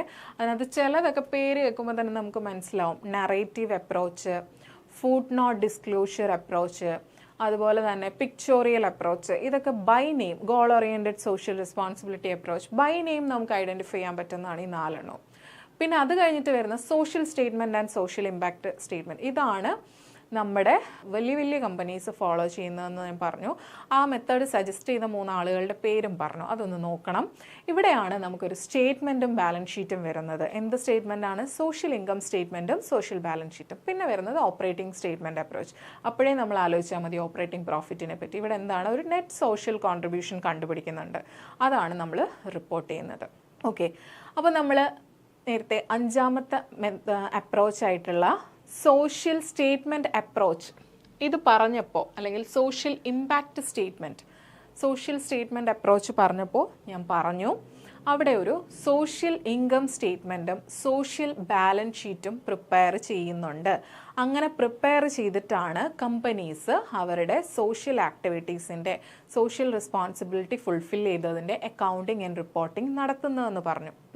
ഇതിനെ സീറ്റ്ലേഴ്സ് അപ്രോച്ച് എന്നും പറയാറുണ്ട് കേട്ടോ, കാരണം അത് സജസ്റ്റ് ചെയ്ത ഒരാളാണ് സീറ്റ്ലർ എന്ന് പറയുന്നത്. അപ്പോൾ അയാളുടെ പേരിലും ആ അപ്രോച്ച് അറിയാറുണ്ട്, സീറ്റ്ലേഴ്സ് അപ്രോച്ച് എന്ന്. അപ്പോൾ അതെങ്ങനെയാണ് ആ ഇൻകം സ്റ്റേറ്റ്മെൻറ്റും ആ ബാലൻസ് ഷീറ്റും എങ്ങനെയാണ് വരുന്നത്, അതിൻ്റെ ഒരു പ്രൊഫോമ അത് നമുക്ക് നോക്കാം. അതെന്താണെന്നുള്ളതും ഒന്ന് നോക്കാം. എങ്ങനെയാണ് അതിൻ്റെ പ്രിപ്പറേഷനും കാര്യങ്ങളും ഒക്കെ എന്നുള്ളത് നോക്കാം. അതിൻ്റെ പ്രോബ്ലംസും കാര്യങ്ങളും ഒന്നും നമ്മൾ അറിയേണ്ട കാര്യമില്ല. ആസ് പെർ നമ്മുടെ എക്സാം പോയിൻ്റ് ഓഫ് വ്യൂവിൽ നമുക്ക് ഇതെന്താണെന്നുള്ളത് മാത്രം അറിഞ്ഞാൽ മതി. ഇതിൻ്റെ പ്രോബ്ലം, ഈ സോഷ്യൽ റെസ്പോൺസിബിലിറ്റി അക്കൗണ്ടിങ്ങിൻ്റെ ഒന്നും പ്രോബ്ലം നമുക്ക് അറിയേണ്ട കാര്യമില്ല. ഓക്കെ, അപ്പോൾ social income statement and social balance sheet ഇതെന്താണെന്ന് നോക്കാം. Seidler's approach of preparing social income statement and social balance sheet is the most popular among the large public sector companies in India. എന്താ, നമ്മുടെ ഇന്ത്യയിലുള്ള വലിയ വലിയ public sector companies follow ചെയ്യുന്ന social responsibility accounting അപ്രോച്ചാണ് നമ്മുടെ സീറ്റ്ലേഴ്സ് approach അല്ലെങ്കിൽ statement approach എന്ന് പറയുന്നത്, നമ്മുടെ സോഷ്യൽ സ്റ്റേറ്റ്മെൻറ്റ് അപ്രോച്ച് എന്ന് പറയുന്നത്. ഓക്കെ, പറഞ്ഞില്ലേ ONGC ഒക്കെ ഫോളോ ചെയ്യുന്നത് ഇതാണ്. എങ്ങനെയാണെന്ന് വെച്ചാൽ cost incurred for the benefit of the society and the benefit derived by the society from such cost incurred are recorded and presented in the form of final account comprising of social income statement and social balance sheet. അതായത് നമ്മുടെ സൊസൈറ്റിയുടെ ബെനിഫിറ്റിന് വേണ്ടിയിട്ട് നമ്മൾ കുറേ social activities ചെയ്യാറുണ്ട്. Contributions നടത്താറുണ്ട്, അല്ലെങ്കിൽ എന്തെങ്കിലുമൊക്കെ കാര്യങ്ങൾ ഡൊണേഷൻസ് നടത്താറുണ്ട്, സ്പോൺസർഷിപ്പ് ചെയ്യാറുണ്ട്, ഹെൽത്ത് കെയർ ആക്ടിവിറ്റീസ് നടത്താറുണ്ട്. അങ്ങനെ ഒരുപാട് സോഷ്യൽ ആക്ടിവിറ്റീസ് ചെയ്യാറുണ്ട്. ഇങ്ങനെയുള്ള ആക്ടിവിറ്റീസ് എല്ലാം ചെയ്യാൻ വേണ്ടിയിട്ട് നമുക്ക് കുറച്ച് കോസ്റ്റ് ആവാറുണ്ടല്ലോ. അപ്പോൾ അതിനെയാണ് cost incurred for the benefit of the society എന്ന് പറയുന്നത്. അപ്പോൾ അങ്ങനെ നമുക്ക് നമ്മുടെ സൊസൈറ്റിക്ക് ബെനിഫിറ്റ് ആവാൻ വേണ്ടിയിട്ട് നമുക്ക് കുറച്ച് ചിലവുകൾ വന്നിട്ടുണ്ട്. ആ ചിലവുകളും അതിനുശേഷം ഈ സൊസൈറ്റിക്ക് വേണ്ടിയിട്ട് ഇങ്ങനെ ചിലവുകൾ നടത്തിയത് കൊണ്ട് അതിനകത്ത് നിന്ന് ഡിറൈവ് ചെയ്തൊരു ബെനിഫിറ്റ്, അതായത് ഇത്ര കുട്ടികൾക്ക് സ്പോൺസർഷിപ്പ് നടത്തിയത് കൊണ്ട് നമുക്ക് ഇന്ന ബെനിഫിറ്റ്, ആ കുട്ടികൾക്ക് ഇത്രയും കാര്യങ്ങൾ പറ്റി, അവിടുത്തെ ഇത്രയും ഇന്ന ബെനിഫിറ്റുകളൊക്കെ ഉണ്ടായി എന്നൊക്കെ നമ്മൾ മനസ്സിലാക്കി അത് ഒരു ഫൈനൽ അക്കൗണ്ടിൻ്റെ രൂപത്തിൽ, അതെങ്ങനെയാണെന്നുള്ളത് അതിൻ്റെ പ്രൊഫോമ കാണുമ്പോൾ നിങ്ങൾക്ക് മനസ്സിലാവും. ആ ഒരു ഫൈനൽ അക്കൗണ്ടിൻ്റെ രൂപത്തിൽ സോഷ്യൽ ഇൻകം സ്റ്റേറ്റ്മെൻ്റ് എന്നും സോഷ്യൽ ബാലൻസ് ഷീറ്റ് എന്നുമുള്ള രണ്ട് സ്റ്റേറ്റ്മെൻറ്റ്, രണ്ട് ഫൈനൽ അക്കൗണ്ട്സിൻ്റെ രൂപത്തിലായിട്ടുള്ള നമ്മുടെ P&L ബാലൻസ് ഷീറ്റ് പോലെ സോഷ്യൽ ഇൻകം സ്റ്റേറ്റ്മെൻ്റ് എന്നും സോഷ്യൽ ബാലൻസ് ഷീറ്റിലൂടെയും നമ്മൾ റെക്കോർഡ് ചെയ്ത് പ്രസൻറ്റ് ചെയ്യുന്നതിനെയാണ് ഈ ഒരു സീഡ്ലെസ് അപ്രോച്ച് എന്ന് പറയുന്നത്. ഓക്കെ, ഇനി നമുക്ക് ഇതിനകത്ത് ആദ്യം വരുന്നത് സോഷ്യൽ ഇൻകം സ്റ്റേറ്റ്മെൻറ്റ് എന്നുള്ളതാണ്. നമ്മുടെ P&L അക്കൗണ്ടിന് പകരം ഇവിടെ ഉപയോഗിക്കുന്ന സോഷ്യൽ ഇൻകം സ്റ്റേറ്റ്മെൻറ്റ്. ഓക്കെ, ഇവിടെ ഈ സ്റ്റേറ്റ്മെൻറ്റ് എങ്ങനെയാണ് വരുന്നതെന്ന് നമുക്ക് നോക്കാം. This statement includes 3 sub statements. Okay, ഈ സ്റ്റേറ്റ്മെൻറ്റിൽ 3 സബ് സ്റ്റേറ്റ്മെൻറ്റ്സ് ആണ് വരുന്നത്. എങ്ങനെയാ? ഈച്ച് ഷോയിങ്, ഓരോ സബ് സ്റ്റേറ്റ്മെൻറ്റും എന്തൊക്കെയാണ് കാണിക്കുന്നത്? Each showing separately social benefit and social cost to the staff, community and general public. Okay, നമ്മുടെ 3 സബ് സ്റ്റേറ്റ്മെൻറ്റ്സ് ആയിട്ടാണ് ഈ സ്റ്റേറ്റ്മെൻറ്റ് പ്രിപ്പയർ ചെയ്യുന്നത്. നമ്മൾ പറഞ്ഞു, നമ്മൾ നോക്കുന്ന 2 കാര്യമാണ് എത്രത്തോളം നമുക്ക് കോസ്റ്റ് ചിലവായി, അതിനകത്തുനിന്ന് എത്രത്തോളം ബെനിഫിറ്റ് നമുക്ക് കിട്ടി. ഇത് രണ്ടുമാണല്ലോ നമ്മൾ നോക്കുന്നത്. നമ്മുടെ എക്സ്പെൻസും ഇൻകവും പോലെ, നമ്മുടെ പ്രോഫിറ്റ് ആൻഡ് ലോസ് അക്കൗണ്ടിൽ നമ്മൾ ചെയ്യുന്ന എന്താണ്? എക്സ്പെൻസും ഇൻകവും പോലെ.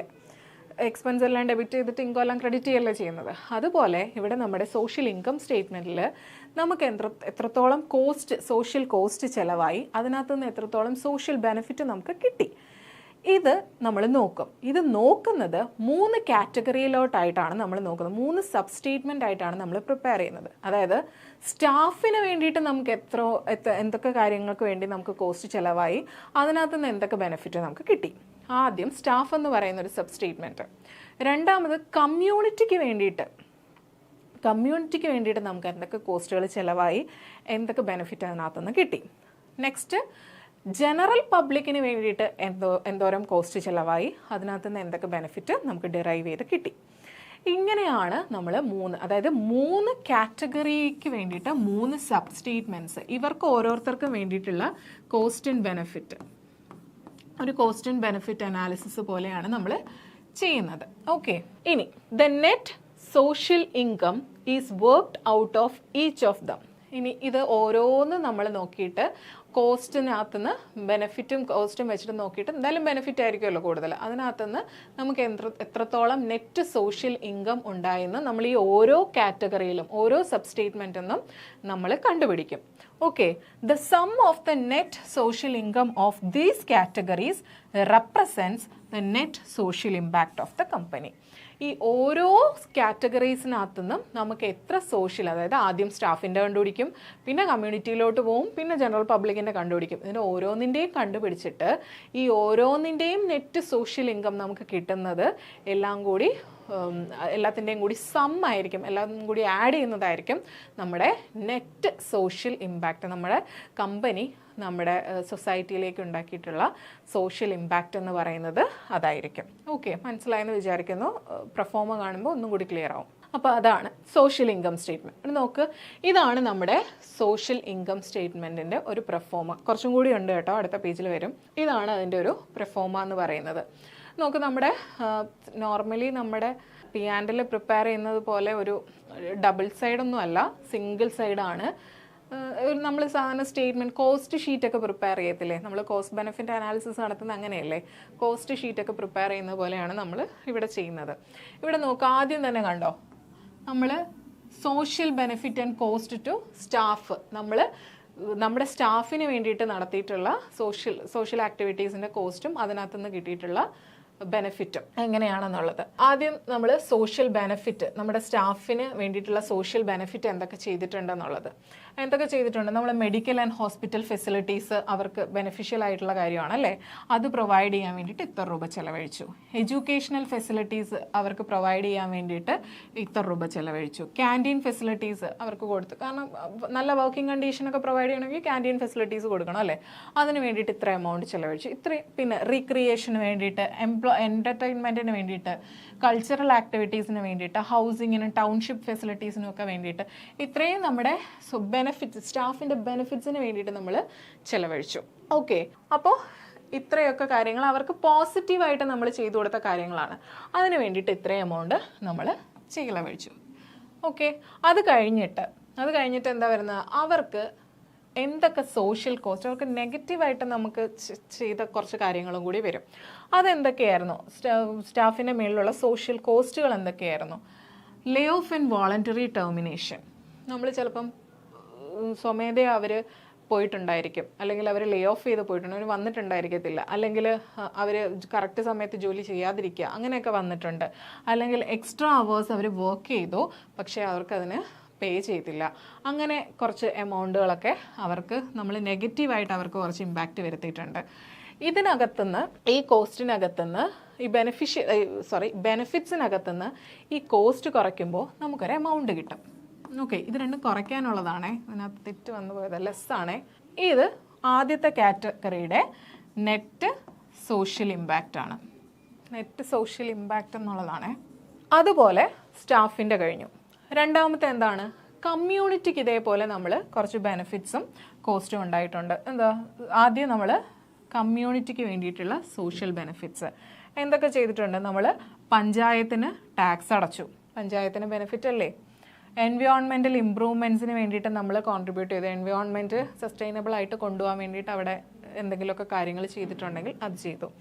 ജോബ് പൊട്ടൻഷ്യലിന് വേണ്ടിയിട്ട് കുറച്ച് ആളുകൾക്ക് നമ്മൾ ജോലി കൊടുത്തു.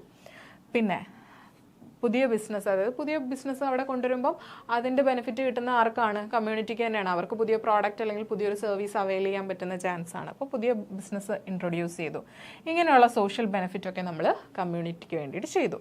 അതിന് ഓരോന്നിനും എത്രയൊക്കെ എമൗണ്ട് ചിലവായി എന്നുള്ളതും നമ്മൾ നോട്ട് ചെയ്യും.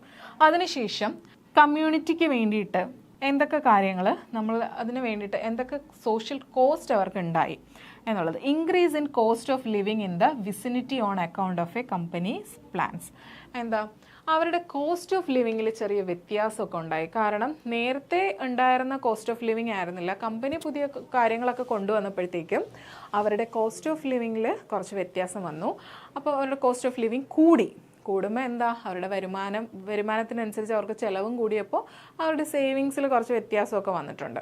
അപ്പോൾ അങ്ങനെ ഒരു ഇമ്പാക്റ്റ് അവിടെ വന്നു. അതാണ് സോഷ്യൽ കോസ്റ്റ് ആയിട്ട് എഴുതിയേക്കുന്നത്. ഇതിൻ്റെ രണ്ടിൻ്റെയും ഡിഫറൻസ്, അതായത് ഇത്രയും കിട്ടുന്ന എമൗണ്ടിൽ നിന്ന് ഇത് കുറച്ച് കിട്ടുന്നതാണ് social benefit to the community എന്ന് പറയുന്നത്. നെറ്റ് സോഷ്യൽ ബെനിഫിറ്റ് ആണേ, സോഷ്യൽ ബെനിഫിറ്റ് അല്ല, ഇവിടെ ഉണ്ട് നെറ്റ് സോഷ്യൽ ബെനിഫിറ്റ് അല്ലെങ്കിൽ നെറ്റ് സോഷ്യൽ ഇമ്പാക്റ്റ് എന്ന് പറയുന്നത്. Impact of the community. അപ്പോൾ നമ്മൾ സ്റ്റാഫിൻ്റെ ചെയ്തു, കമ്മ്യൂണിറ്റിയുടെ ചെയ്തു. അടുത്തത് ആരുടെയാണ്? ജനറൽ പബ്ലിക്കിന് വേണ്ടിയിട്ട് എന്തൊക്കെ ചെയ്തു നോക്കണം അല്ലേ. ജനറൽ പബ്ലിക്കിന് വേണ്ടിയിട്ട് നമ്മളെന്താ? സ്റ്റേറ്റ് ഗവൺമെൻറ്റിന് ടാക്സ് ആൻഡ് ഡ്യൂട്ടീസ് അടച്ചു. നേരത്തത് കമ്മ്യൂണിറ്റിയാണ്, ആ ഒരു പ്രദേശത്തുള്ള പഞ്ചായത്തിൻ്റെ കാര്യമാണ് പറഞ്ഞത്. ഇവിടെ സ്റ്റേറ്റ് ഗവൺമെൻറ്റിന് കൊടുത്തു, സെൻട്രൽ ഗവൺമെൻറ്റിന് നമ്മൾ ടാക്സ് കറക്റ്റായിട്ട് പേ ചെയ്തു. അതിനുശേഷം ജനറൽ പബ്ലിക്കിനെ നമ്മൾ ഒരുപാട് എനർജി റിസോഴ്സസ് യൂസ് ചെയ്തു അല്ലേ. നമ്മുടെ ഇലക്ട്രിസിറ്റി യൂസ് ചെയ്തു, അതുപോലെ തന്നെ ടെലിഗ്രാംസ് അതുപോലുള്ള റിസോഴ്സസ് ഒക്കെ നമ്മൾ കൂടുതൽ യൂസ് ചെയ്തു. അങ്ങനെ കുറച്ച് ബെനിഫിറ്റ് ഉണ്ടായി, അങ്ങനെ കുറച്ച് കോസ്റ്റുകൾ ഇൻക്വയർ ചെയ്തു. അപ്പോൾ അതിനകത്ത് നിന്ന് കിട്ടിയ നമുക്ക് ഉള്ള നെറ്റ് സോഷ്യൽ ബെനിഫിറ്റ് എന്ന് പറയുന്നത് ഇത്രയുമാണ്. നെറ്റ് സോഷ്യൽ ബെനിഫിറ്റ് ഇത് ജനറൽ പബ്ലിക്കിന് വേണ്ടിയിട്ടുള്ള. ഇങ്ങനെ 3 കാറ്റഗറീസിലായിട്ട് ഇത് കണ്ടുപിടിക്കും. ഓക്കെ, ജനറൽ പബ്ലിക്കിൻ്റെ കേസിൽ, കമ്മ്യൂണിറ്റിയുടെ കേസിൽ, അതുപോലെ തന്നെ ആരുടെ? സ്റ്റാഫിൻ്റെ കേസിൽ. ഇങ്ങനെ കണ്ടുപിടിച്ചതിന് ശേഷം നമ്മൾ ഈ കണ്ടുപിടിച്ച 3 നെറ്റ് സോഷ്യൽ ഇമ്പാക്റ്റ് ഇല്ലേ, ഇത്, പിന്നെ ഇത്, അതിനുശേഷം ഇത്, ഈ 3 എണ്ണവും കൂടി ആഡ് ചെയ്യുന്ന കിട്ടുന്ന, അതായത് ഈ 1ഉം 2ഉം 3ഉം കൂടി ആഡ് ചെയ്ത് കിട്ടുന്ന ഈ എമൗണ്ട് ആയിരിക്കും നമ്മുടെ നെറ്റ് സോഷ്യൽ ഇൻകം എന്ന് പറഞ്ഞ് നമ്മൾ ഡിസ്ക്ലോസ് ചെയ്യുന്നത് നമ്മുടെ സോഷ്യൽ ഇൻകം സ്റ്റേറ്റ്മെൻറ്റിനകത്ത്. നമ്മുടെ കോസ്റ്റ് ഷീറ്റ് പോലെ തന്നെ നമ്മളിൽ P&L ചെയ്യുന്ന പോലെ തന്നെ കോസ്റ്റും ബെനിഫിറ്റും അനലൈസ് ചെയ്തിട്ട് അതിനകത്ത് നിന്ന് നെറ്റ് ഇൻകം കണ്ടുപിടിക്കുന്നു. അങ്ങനെ കണ്ടുപിടിച്ചതിന് ശേഷം ഈ 3 കാറ്റഗറി, ഇത് വിട്ടുപോരുത് കേട്ടോ, ഇങ്ങനെ 3 കാറ്റഗറി ഉണ്ടെന്നുള്ളത്, ഇതൊക്കെയായിരിക്കും ചിലപ്പം വൺ വേർഡായിട്ട് ചോദിക്കുക, 3 സബ് സെക്ഷൻസ് ഉണ്ടെന്നുള്ളത്. ഇങ്ങനെ കണ്ടുപിടിച്ചതിന് ശേഷം നമുക്ക് കിട്ടുന്നതാണ് നെറ്റ് സോഷ്യൽ ഇൻകം. ഇനി സോഷ്യൽ ഇൻകം സ്റ്റേറ്റ്മെൻറ്റ് കഴിഞ്ഞിട്ട് നമ്മൾ നേരെ പോകുന്നത് സോഷ്യൽ ബാലൻസ് ഷീറ്റിലോട്ടാണ്. സോഷ്യൽ ബാലൻസ് ഷീറ്റ് എന്താണെന്ന് നോക്കാം. Like the financial position statement, this statement consist of assets and equities. എന്താ, നമ്മുടെ സാധാരണ ഫിനാൻഷ്യൽ പൊസിഷൻ സ്റ്റേറ്റ്മെൻ്റ് ഇല്ലേ, നമ്മുടെ balance sheet, normal balance sheet പോലെ തന്നെ ഈ സ്റ്റേറ്റ്മെൻറ്റിനും, അതായത് ഈ സോഷ്യൽ ബാലൻസ് ഷീറ്റ് എന്ന് പറയുന്ന ഈ സ്റ്റേറ്റ്മെൻറ്റിനും എന്തുണ്ട്, അസറ്റ് ആൻഡ് ഇക്വിറ്റീസ് എന്ന് പറയുന്ന കാര്യം ഇതിനകത്തും കാണിക്കുന്നുണ്ട്. ഓക്കെ, പക്ഷേ ഇവിടെ ഒരു കാര്യമുണ്ട്. ഇവിടെ അസറ്റ് എന്ന് പറയുന്നത് 3 കാറ്റഗറീസിലായിട്ടാണ് നമ്മൾ കാണിക്കുന്നത്. നോക്കാം. The assets comprise of 3 categories. ഒന്നെന്ന് പറയുന്നത് സോഷ്യൽ ക്യാപിറ്റൽ ഇൻവെസ്റ്റ്മെൻറ്റ്സ്. അതായത് നമ്മൾ ഫസ്റ്റ് അസറ്റ് എന്ന് പറയുന്നത് നമ്മൾ വലിയ വലിയ പ്രോജക്ട്സുകളൊക്കെ ചെയ്തില്ല, അതായത് എന്തെങ്കിലും ടൗൺഷിപ്പ് ബിൽഡ് ചെയ്യാൻ വേണ്ടി, അതായത് നമ്മളൊരു ടൗൺഷിപ്പ്, നമ്മൾ ശോഭ സിറ്റി എന്നൊക്കെ കേട്ടിട്ടില്ലേ, അതുപോലെയുള്ള ടൗൺഷിപ്പൊക്കെ ബിൽഡ് ചെയ്യാൻ വേണ്ടി, അല്ലെങ്കിൽ വലിയ ബിൽഡിങ് എന്തെങ്കിലുമൊക്കെ ആളുകൾക്ക് സർവീസ് അവൈൽ ചെയ്യാൻ പറ്റുന്ന തരത്തിലുള്ള എന്തെങ്കിലും ബിൽഡിങ്ങുകളൊക്കെ പണിഞ്ഞ്, ഹോസ്പിറ്റൽ പണിഞ്ഞു, സ്കൂൾസ് പണിഞ്ഞു, മോൾസ് പണിഞ്ഞു, അങ്ങനെ എന്തെങ്കിലും ടൗൺഷിപ്പോ ലാൻഡ്സോ അങ്ങനെ എന്തെങ്കിലുമൊക്കെ ബിൽഡ് ചെയ്യാൻ വേണ്ടിയിട്ട് വലിയൊരു ചിലവ് വന്നു, വലിയൊരു ഓവർ ഹെഡ് നമുക്ക് വന്നു. അതിൻ്റെ എക്സ്പെൻഡിച്ചർ കാണിക്കുന്നതിനെയാണ് സോഷ്യൽ ക്യാപിറ്റൽ ഇൻവെസ്റ്റ്മെൻറ്റ്. നമ്മൾ ഇതുപോലെയുള്ള ടൗൺഷിപ്പുകളും അല്ലെങ്കിൽ റോഡ്സുകൾ, ഇലക്ട്രിഫിക്കേഷൻസ് ഒക്കെ കൊണ്ടുവരുമ്പോഴത്തേക്കും നമുക്ക് മാത്രമല്ല അത് ബെനിഫിഷ്യൽ, സോഷ്യലി ഉള്ളവർക്കും. കാരണം നമ്മളൊരു ഹോസ്പിറ്റൽ പണിയുമ്പോൾ അത് സൊസൈറ്റിക്ക് ബെനിഫിഷ്യൽ അല്ലേ, അവർക്ക് അവിടുത്തെ സർവീസ് അവൈൽ ചെയ്യാൻ പറ്റുന്നുണ്ട്. നമുക്കത് ബിസിനസ് ആണെങ്കിൽ അവർക്കത് കുറച്ചും കൂടി, അവർക്കതൊരു നമ്മളൊരു സോഷ്യൽ ഇമ്പാക്റ്റ്, ഒരു സോഷ്യൽ കോൺട്രിബ്യൂഷൻ കൊടുക്കുന്നത് പോലെയാണ് അവർക്കല്ലേ. പുതിയൊരു ഹോസ്പിറ്റൽ വന്ന് എല്ലാവിധ സംവിധാനങ്ങളുമുള്ളൊരു ഹോസ്പിറ്റൽ, അല്ലെങ്കിൽ നല്ല എഡ്യൂക്കേഷൻ കൊടുക്കുന്ന, നല്ല സ്റ്റാൻഡേർഡ് എഡ്യൂക്കേഷൻ പ്രൊവൈഡ് ചെയ്യുന്ന ഒരു സ്കൂൾ വന്നു, അവർക്കും അത് ബെനിഫിഷ്യലാണ്. അത് നമുക്ക് എന്തായിട്ട് എടുക്കാം, ഇറ്റ്സ് നമ്മുടെ സോഷ്യൽ റെസ്പോൺസിബിലിറ്റിക്ക് നമ്മൾ സോഷ്യൽ കോൺട്രിബ്യൂഷൻ ചെയ്യുന്നത് പോലെ എടുക്കാം. ഓക്കെ, അപ്പോൾ അതാണ് ഫസ്റ്റ് കാറ്റഗറി. ഇതുപോലുള്ള വലിയ വലിയ ക്യാപിറ്റൽ ഇൻവെസ്റ്റ്മെൻറ്റ്സ്, അതായത് ക്യാപിറ്റൽ എക്സ്പെൻഡിച്ചർ, ഇതുപോലുള്ള ബിൽഡിങ്ങുകൾ, ലാൻഡ്, ടൗൺഷിപ്പ്, റോഡ്സ് ഒക്കെ ബിൽഡ് ചെയ്യാൻ വേണ്ടിയിട്ട് അവർക്ക് എത്രത്തോളം ക്യാപിറ്റൽ എക്സ്പെൻഡിച്ചർ ചിലവായി അത് കാണിക്കുന്ന ഒരു ഹെഡ്, അതാണ് സോഷ്യൽ ക്യാപിറ്റൽ ഇൻവെസ്റ്റ്മെൻറ്റ്. അപ്പോൾ അതാണ് അസറ്റിൻ്റെ സൈഡിലെ ആദ്യത്തെ ഹെഡ് എന്ന് പറയുന്നത്, ആദ്യത്തെ കാറ്റഗറി എന്ന് പറയുന്നത് social capital investment. Social capital investment which represent the capital expenditures എന്തിനു വേണ്ടിയിട്ടാ, on social overheads like township lands, building, township roads and electrification etc. എന്താ, ഇതുപോലുള്ള ക്യാപിറ്റൽ എക്സ്പെൻഡിച്ചർ ചിലവായി എന്തിനു വേണ്ടിയിട്ട്, ടൗൺഷിപ്പ് ലാൻഡ് ബിൽഡ് ചെയ്യാൻ വേണ്ടിയിട്ട്, വലിയ ബിൽഡിങ്സ് ബിൽഡ് ചെയ്യാൻ വേണ്ടിയിട്ട്, ടൗൺഷിപ്പ് റോഡ് ബിൽഡ് ചെയ്യാൻ വേണ്ടിയിട്ട്, ഒരു പ്രദേശം മൊത്തം ഇലക്ട്രിഫിക്കേഷൻ നടത്താൻ വേണ്ടിയിട്ടൊക്കെ ഇത്ര രൂപ വലിയൊരു എമൗണ്ട് ചിലവായി, അങ്ങനെയുള്ള അതിന് വേണ്ടിയിട്ട് ചിലവായ ആ ഒരു ക്യാപിറ്റൽ എക്സ്പെൻഡിച്ചറിനെ കാണിക്കുന്നതാണ് സോഷ്യൽ ക്യാപിറ്റൽ ഇൻവെസ്റ്റ്മെൻറ്റ് എന്ന് പറയുന്ന ഹെഡ്. അതാണ് നമ്മുടെ അസറ്റ് സൈഡിലെ ആദ്യത്തെ കാറ്റഗറി എന്ന് പറയുന്നത്. ഓക്കെ, രണ്ടാമത്തെ കാറ്റഗറി എന്ന് പറയുന്നത് other social assets owned by the company. Other social assets owned by the company എന്ന് വെച്ചാൽ നമ്മൾ മറ്റുള്ള സ്കൂളുകളിലേക്ക് നമ്മൾ എന്തെങ്കിലും എക്യുപ്മെൻറ്റ് വാങ്ങിച്ചു കൊടുത്തു, അല്ലെങ്കിൽ സ്കൂൾ ബസ് നമ്മൾ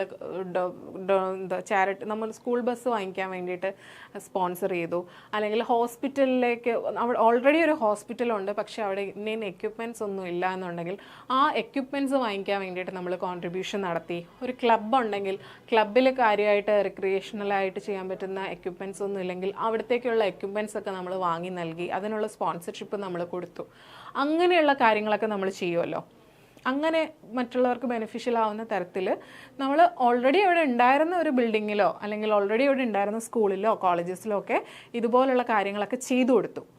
അതിനെയാണ് നമ്മൾ സോഷ്യൽ അസറ്റ്സ് ഓൺഡ് ബൈ, അതായത് അവിടെ ഉള്ള ആ അസറ്റ് നമ്മളാണ് മേടിച്ചു കൊടുത്തത്, ആ കമ്പനി ഓൺ ചെയ്യുന്ന അസറ്റാണത്. അപ്പോൾ അതാണ് other social asset owned by the company. അങ്ങനെയാണ് രണ്ടാമത്തെ കാറ്റഗറി വരുന്നത്. അപ്പോൾ രണ്ടാമത്തെ കാറ്റഗറി എന്ന് പറഞ്ഞാൽ എന്താണ്, അതർ സോഷ്യൽ അസറ്റ്. അതിനകത്ത് എന്തൊക്കെയാണ് വരുന്നത്? Which could be described as capital invested in current social asset or highly depreciable social asset like school equipment, school buses, hospital equipments, club equipments etcetera. ഇതൊക്കെ ഒരു തരത്തിലൊരു അസറ്റാണല്ലേ കമ്പനിയുടെ. കമ്പനി ഇതുപോലുള്ള അസറ്റിലൊക്കെ ഇൻവെസ്റ്റ് ചെയ്തു, പക്ഷെ അത് കമ്പനിയിലല്ല കിടക്കുന്നത്, സോഷ്യലായിട്ടുള്ള ഒരു സൊസൈറ്റിക്ക് വേണ്ടിയിട്ട് വാങ്ങിച്ച അസറ്റാണ്. അപ്പോൾ അതൊരു സോഷ്യൽ അസറ്റാണ്. നമ്മുടെ കമ്പനിയുടെ ഓണർഷിപ്പിലുള്ളതാണെങ്കിലും അത് സോഷ്യൽ അസറ്റാണ്. അപ്പോൾ അങ്ങനെ നടത്തിയ കോൺട്രിബ്യൂഷനിലാണ്, അതായത് ചെറിയ കറണ്ടായിട്ടുള്ള ചെറിയ ചെറിയ എക്യുപ്മെൻറ്റ്സ്, ചെറിയ ചെറിയ മീൻസ് നമ്മൾ പറയുമ്പോൾ ചെറുതാണ്, നമ്മൾ നല്ലൊരു ബിൽഡിങ്, ഒരു ടൗൺഷിപ്പും റോഡും ഒക്കെ ബിൽഡ് ചെയ്ത് അത്രയും വലിയ എക്സ്പെൻഡിച്ചർ ആവുന്നില്ലല്ലോ. അപ്പോൾ ഇതുപോലുള്ള സ്കൂൾ എക്യുപ്മെൻറ്റ്, ബസ്സുകൾ വാങ്ങിക്കുന്നത്, അങ്ങനെയുള്ള കറണ്ട് സോഷ്യൽ അസറ്റ് മേടിക്കുന്നതിനകത്ത് വേണ്ടിയിട്ട് നമ്മൾ ഇൻവെസ്റ്റ് ചെയ്തിട്ടുള്ള എമൗണ്ട്, അതിനെയാണ് സോഷ്യൽ അസറ്റ് എന്ന് പറയുന്നത്. അപ്പോൾ ഇതുപോലുള്ള എമൗണ്ടുകൾ കാണിക്കുന്ന കാറ്റഗറിയാണ് other social asset owned by the company എന്ന് പറയുന്നത്. അപ്പോൾ അതാണ് സെക്കൻഡ് കാറ്റഗറി. ഇനി തേർഡ് കാറ്റഗറി എന്ന് പറയുന്നത്, the third category is that of the human asset which are evaluated using human resource statement method. എന്താ പിന്നെ ഉള്ളതെന്ന് പറയുന്നത് നമ്മുടെ കമ്പനിയിലുള്ള ഹ്യൂമൻ റിസോഴ്സസ് ആണ് നമ്മുടെ മറ്റൊരു. അതിനെ നമ്മൾ മൂന്നാമത്തെ കാറ്റഗറി എന്ന് പറയുന്നത് എന്താണ്? ഹ്യൂമൻ അസറ്റാണ്. നമ്മുടെ കമ്പനിയിലുള്ള സ്റ്റാഫിൻ്റെ കാര്യം, എംപ്ലോയീസിൻ്റെ കാര്യമാണ് പറയുന്നത്. അവരെയും നമ്മൾ ഇവാലുവേറ്റ് ചെയ്യാറുണ്ട് ഈ ബാലൻസ് ഷീറ്റിൽ. അതിന് ഹ്യൂമൻ റിസോഴ്സ് അക്കൗണ്ടിങ്ങിൻ്റെ മെത്തേഡ്സ് വെച്ചിട്ട് നമ്മൾ ഹ്യൂമൻ റിസോഴ്സ് സ്റ്റേറ്റ്മെൻറ്റ് മെത്തേഡ് വെച്ചിട്ട് നമ്മളത് ഇവാലുവേറ്റ് ചെയ്തെടുക്കും. ഇങ്ങനെ 3 കാറ്റഗറി. അപ്പോൾ നമ്മുടെ സോഷ്യൽ ഇൻകം സ്റ്റേറ്റ്മെൻറ്റിലാണെങ്കിലും സോഷ്യൽ ബാലൻസ് ഷീറ്റിലാണെങ്കിലും 3 കാറ്റഗറീസാണ് വരുന്നത്. സോഷ്യൽ ഇൻകം സ്റ്റേറ്റ്മെൻറ്റിൽ നമ്മൾ കോസ്റ്റ് ആൻഡ് ബെനിഫിറ്റ് അനാലിസിസ് 3 കാറ്റഗറീസിൻ്റെ നടത്തും, staff, community, general public. Social balance ഷീറ്റിലാണെങ്കിൽ അസറ്റിനെ നമ്മൾ 3 രീതിയിലാണ് എഴുതുന്നത്. എന്താണ്? Social capital investment, other social asset, human asset. അങ്ങനെ 3 കാറ്റഗറി ആയിട്ടാണ് എഴുതുന്നത്. ഓക്കെ, ഇനി സോഷ്യൽ ബാലൻസ് ഷീറ്റിൻ്റെ ഒരു പ്രൊഫോമയാണ്. നമ്മുടെ നോർമൽ ബാലൻസ് ഷീറ്റ് പ്രിപ്പയർ ചെയ്യുന്ന പോലെ തന്നെ liability side amount, asset amount. ഇവിടെ ലയബിലിറ്റി എന്ന് പറയുന്നത് നമ്മുടെ ഓർഗനൈസേഷനിലുള്ള ഷെയർ ക്യാപിറ്റലിൻ്റെ ഇക്വിറ്റി, സോഷ്യൽ ഇക്വിറ്റി കോൺട്രിബ്യൂഷൻ, അങ്ങനെയൊക്കെയുള്ള കാര്യങ്ങളാണ്. അസറ്റ് സൈഡ് നമുക്ക് നോക്കാം. ഫസ്റ്റ് തന്നെ കണ്ടോ, first category social capital investment. Social capital ഇൻവെസ്റ്റ്മെൻറ്റിനകത്ത് എന്താ? ടൗൺഷിപ്പ് ലാൻഡ്, ഒരു ടൗൺഷിപ്പ് ലാൻഡ് വാങ്ങിക്കാൻ വേണ്ടിയിട്ട് ഇത്ര രൂപ ചിലവഴിച്ചു, അത്. പിന്നെന്താ? ബിൽഡിങ്, അതായത് വെൽഫെയർ ബിൽഡിങ്, റെസിഡൻഷ്യൽ ബിൽഡിംഗ് ഒക്കെ വാങ്ങിക്കാൻ, ക്യാൻറ്റീൻ ബിൽഡിംഗ് വാങ്ങിക്കാനൊക്കെ ഇത്ര രൂപ ചിലവായി. പിന്നെ വാട്ടർ സപ്ലൈ, സീവേജ് കൊണ്ടുവരാൻ, റോഡുകൾ ബിൽഡ് ചെയ്യാൻ, ഇലക്ട്രിഫിക്കേഷൻ, ഒരു ടൗണ് മൊത്തം എടുക്കാൻ വേണ്ടിയിട്ട് ഇത്ര രൂപ ചിലവായി. അങ്ങനെയുള്ള അതെല്ലാം അവരുടെ അധീനതയിലുള്ള കാര്യം, അവരുടെ ഓണർഷിപ്പിലുള്ളത് കൊണ്ട് അവരുടെ അസറ്റായിട്ട് കൺസിഡർ ചെയ്യുന്നത്. അവർ ചിലവഴിച്ച തുക അവരുടെ ഒരു കോൺട്രിബ്യൂഷനാണത്. അതുകൊണ്ടാണ് അവരുടെ അസറ്റ് സൈഡിൽ എഴുതുന്നത്. അപ്പോൾ അതിന് വേണ്ടിയിട്ടൊക്കെ എന്തൊക്കെ ചിലവായതാണ് ഫസ്റ്റ് കാറ്റഗറി എന്ന് പറയുന്നത്. രണ്ടാമത്തെ കാറ്റഗറി എന്ന് പറയുന്നത് അതർ സോഷ്യൽ അസറ്റ്. ഹോസ്പിറ്റലിലോട്ട് എന്തെങ്കിലും എക്യുപ്മെൻറ്റ്സ് വാങ്ങിച്ച് നൽകിയിട്ടുണ്ടെങ്കിൽ, ഹോസ്പിറ്റൽസിൽ വെഹിക്കിൾസ്, ആംബുലൻസ് വാങ്ങിച്ച്, school equipments, club equipments, play ground, പാർക്കിലോട്ട് വേണ്ടിയിട്ടുള്ള അങ്ങനെയുള്ള എക്യുപ്മെൻറ്റ്സ്, സ്കൂൾ ബസ്സസ്, അങ്ങനെയുള്ള കാര്യങ്ങൾ എന്തെങ്കിലുമൊക്കെ ചെയ്തിട്ടുണ്ടെങ്കിൽ അതെല്ലാം റെക്കോർഡ് ചെയ്യുക. അതാണ് അതർ സോഷ്യൽ അസറ്റ് വരുന്നത്. പിന്നെയുള്ളത് എന്താണ്? തേർഡ് കാറ്റഗറി എന്ന് പറയുന്ന ഹ്യൂമൻ അസറ്റ്. ഓക്കെ, അങ്ങനെ 3 കാറ്റഗറി ഓഫ് അസറ്റും നമ്മൾ എഴുതി. ലയബിലിറ്റി സൈഡിൽ ഓർഗനൈസേഷൻ്റെ ഷെയർ ക്യാപിറ്റലും അതിൻ്റെ ഇക്വിറ്റി കോൺട്രിബ്യൂഷനും കാര്യങ്ങളും ഒക്കെ തന്നെയുള്ളൂ. അതിനകത്ത് സ്പെസിഫിക് ആയിട്ട് പറയാനൊന്നുമില്ല. അപ്പം ബാലൻസ് ഷീറ്റിൽ നമ്മൾ നോക്കാനുള്ളത് അസറ്റിൻ്റെ കാര്യമാണ്. സോഷ്യൽ ഇൻകം സ്റ്റേറ്റ്മെൻറ്റിൽ രണ്ടിടത്തും നമുക്ക് 3 കാറ്റഗറി ഉണ്ട്. ഓക്കെ, അപ്പം സോഷ്യൽ റെസ്പോൺസിബിലിറ്റി അക്കൗണ്ടിങ്ങിൽ എക്സാം പോയിന്റ് ഓഫ് വ്യൂവിൽ നമ്മൾ അറിഞ്ഞിരിക്കേണ്ട കാര്യങ്ങൾ ഇത്രയാണ്. ഇനി ഇതുമായിട്ട് റിലേറ്റ് ചെയ്തിട്ടുള്ള കുറച്ച് ക്വസ്റ്റ്യൻസ് നമുക്ക് ഡിസ്കസ് ചെയ്യാം. First question, what does social responsibility accounting primarily focuses on? എന്താണ് സോഷ്യൽ റെസ്പോൺസിബിലിറ്റി അക്കൗണ്ടിങ്ങിൽ പ്രധാനമായിട്ടും ഫോക്കസ് ചെയ്യുന്നത്? എന്താ ഫോക്കസ് ചെയ്യുന്നത്? ഒരു കമ്പനിയുടെ ഫിനാൻഷ്യൽ പെർഫോമൻസ് ആണോ? അതിന് നമ്മൾ സോഷ്യൽ റെസ്പോൺസിബിലിറ്റി അക്കൗണ്ടിങ് ഫോക്കസ് ചെയ്യേണ്ട കാര്യമില്ല.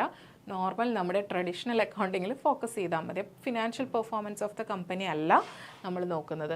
Non financial impacts of company's activities. ഒരു കമ്പനിയുടെ ആക്ടിവിറ്റീസ് കൊണ്ട് എന്തൊക്കെ ഫിനാൻഷ്യൽ അല്ലാത്ത, നോൺ ഫിനാൻഷ്യൽ ആയിട്ടുള്ള എന്തൊക്കെ ഇമ്പാക്റ്റ്, അതല്ലേ നോൺ ഫിനാൻഷ്യൽ ആയിട്ടുള്ള ഇമ്പാക്റ്റ് അല്ലേ എൻവയോൺമെൻറ്റൽ ഇമ്പാക്റ്റും സോഷ്യൽ ഇമ്പാക്റ്റും എന്നൊക്കെ പറയുന്നത്. അതല്ലേ നമ്മൾ സോഷ്യൽ റെസ്പോൺസിബിലിറ്റി അക്കൗണ്ടിങ്ങിൽ നോക്കുന്നത്. അപ്പോൾ ഇവിടെ ആൻസർ എന്താ പറയുന്നത്? Non financial impacts of company's activities. അപ്പോൾ സോഷ്യൽ റെസ്പോൺസിബിലിറ്റി അക്കൗണ്ടിങ് എന്ന് പറയുന്നത് പ്രൈമർലി ഫോക്കസ് ചെയ്യുന്നത് എന്ത് തന്നെയാണ്? Non financial impacts of a company's activities. അപ്പോൾ ആൻസർ എന്ന് പറയുന്നത് option B, non financial impacts of company's activities. Stock market പെർഫോമൻസും അല്ല, ടാക്സ് കംപ്ലയൻസ് ഒന്നും അല്ല. ടാക്സും സ്റ്റോക്ക് മാർക്കറ്റ് പെർഫോമൻസും ഒക്കെ നമ്മൾ സോഷ്യൽ റെസ്പോൺസിബിലിറ്റിയിലൊന്നും നോക്കുന്നില്ല അല്ലേ. അപ്പോൾ ആൻസർ എന്ന് പറയുന്നത് option B, non financial impacts of companies' activities. Second question, which of the following is not typically a component of social responsibility accounting? ഇതിനകത്ത് ഏതാണ് സോഷ്യൽ റെസ്പോൺസിബിലിറ്റി അക്കൗണ്ടിങ്ങിൻ്റെ പാർട്ട് അല്ലാത്തത്, കമ്പോണൻ്റ് അല്ലാത്തത്? നോട്ട് എന്നാണ് പറഞ്ഞിരിക്കുന്നത്. കമ്പോണൻ്റ് അല്ലാത്തത് ഏതെന്നാണ് ചോദിക്കുന്നത്. എൻവയോൺമെൻറ്റൽ ഇമ്പാക്റ്റ് അസസ്മെൻറ്റ് കമ്പോണൻ്റ് അല്ലേ? നമ്മുടെ ബിസിനസ് കൊണ്ട് എൻവയോൺമെൻറ്റിന് എന്തെങ്കിലും ഇമ്പാക്റ്റ് ഉണ്ടായിട്ടുണ്ടോ? അത് പോസിറ്റീവ് ആണെങ്കിലും നെഗറ്റീവ് ആണെങ്കിലും നമ്മൾ അറിയണം അല്ലേ. എൻവയോൺമെൻറ്റിന് എന്തെങ്കിലും കുഴപ്പങ്ങൾ ഉണ്ടായിട്ടുണ്ടോ,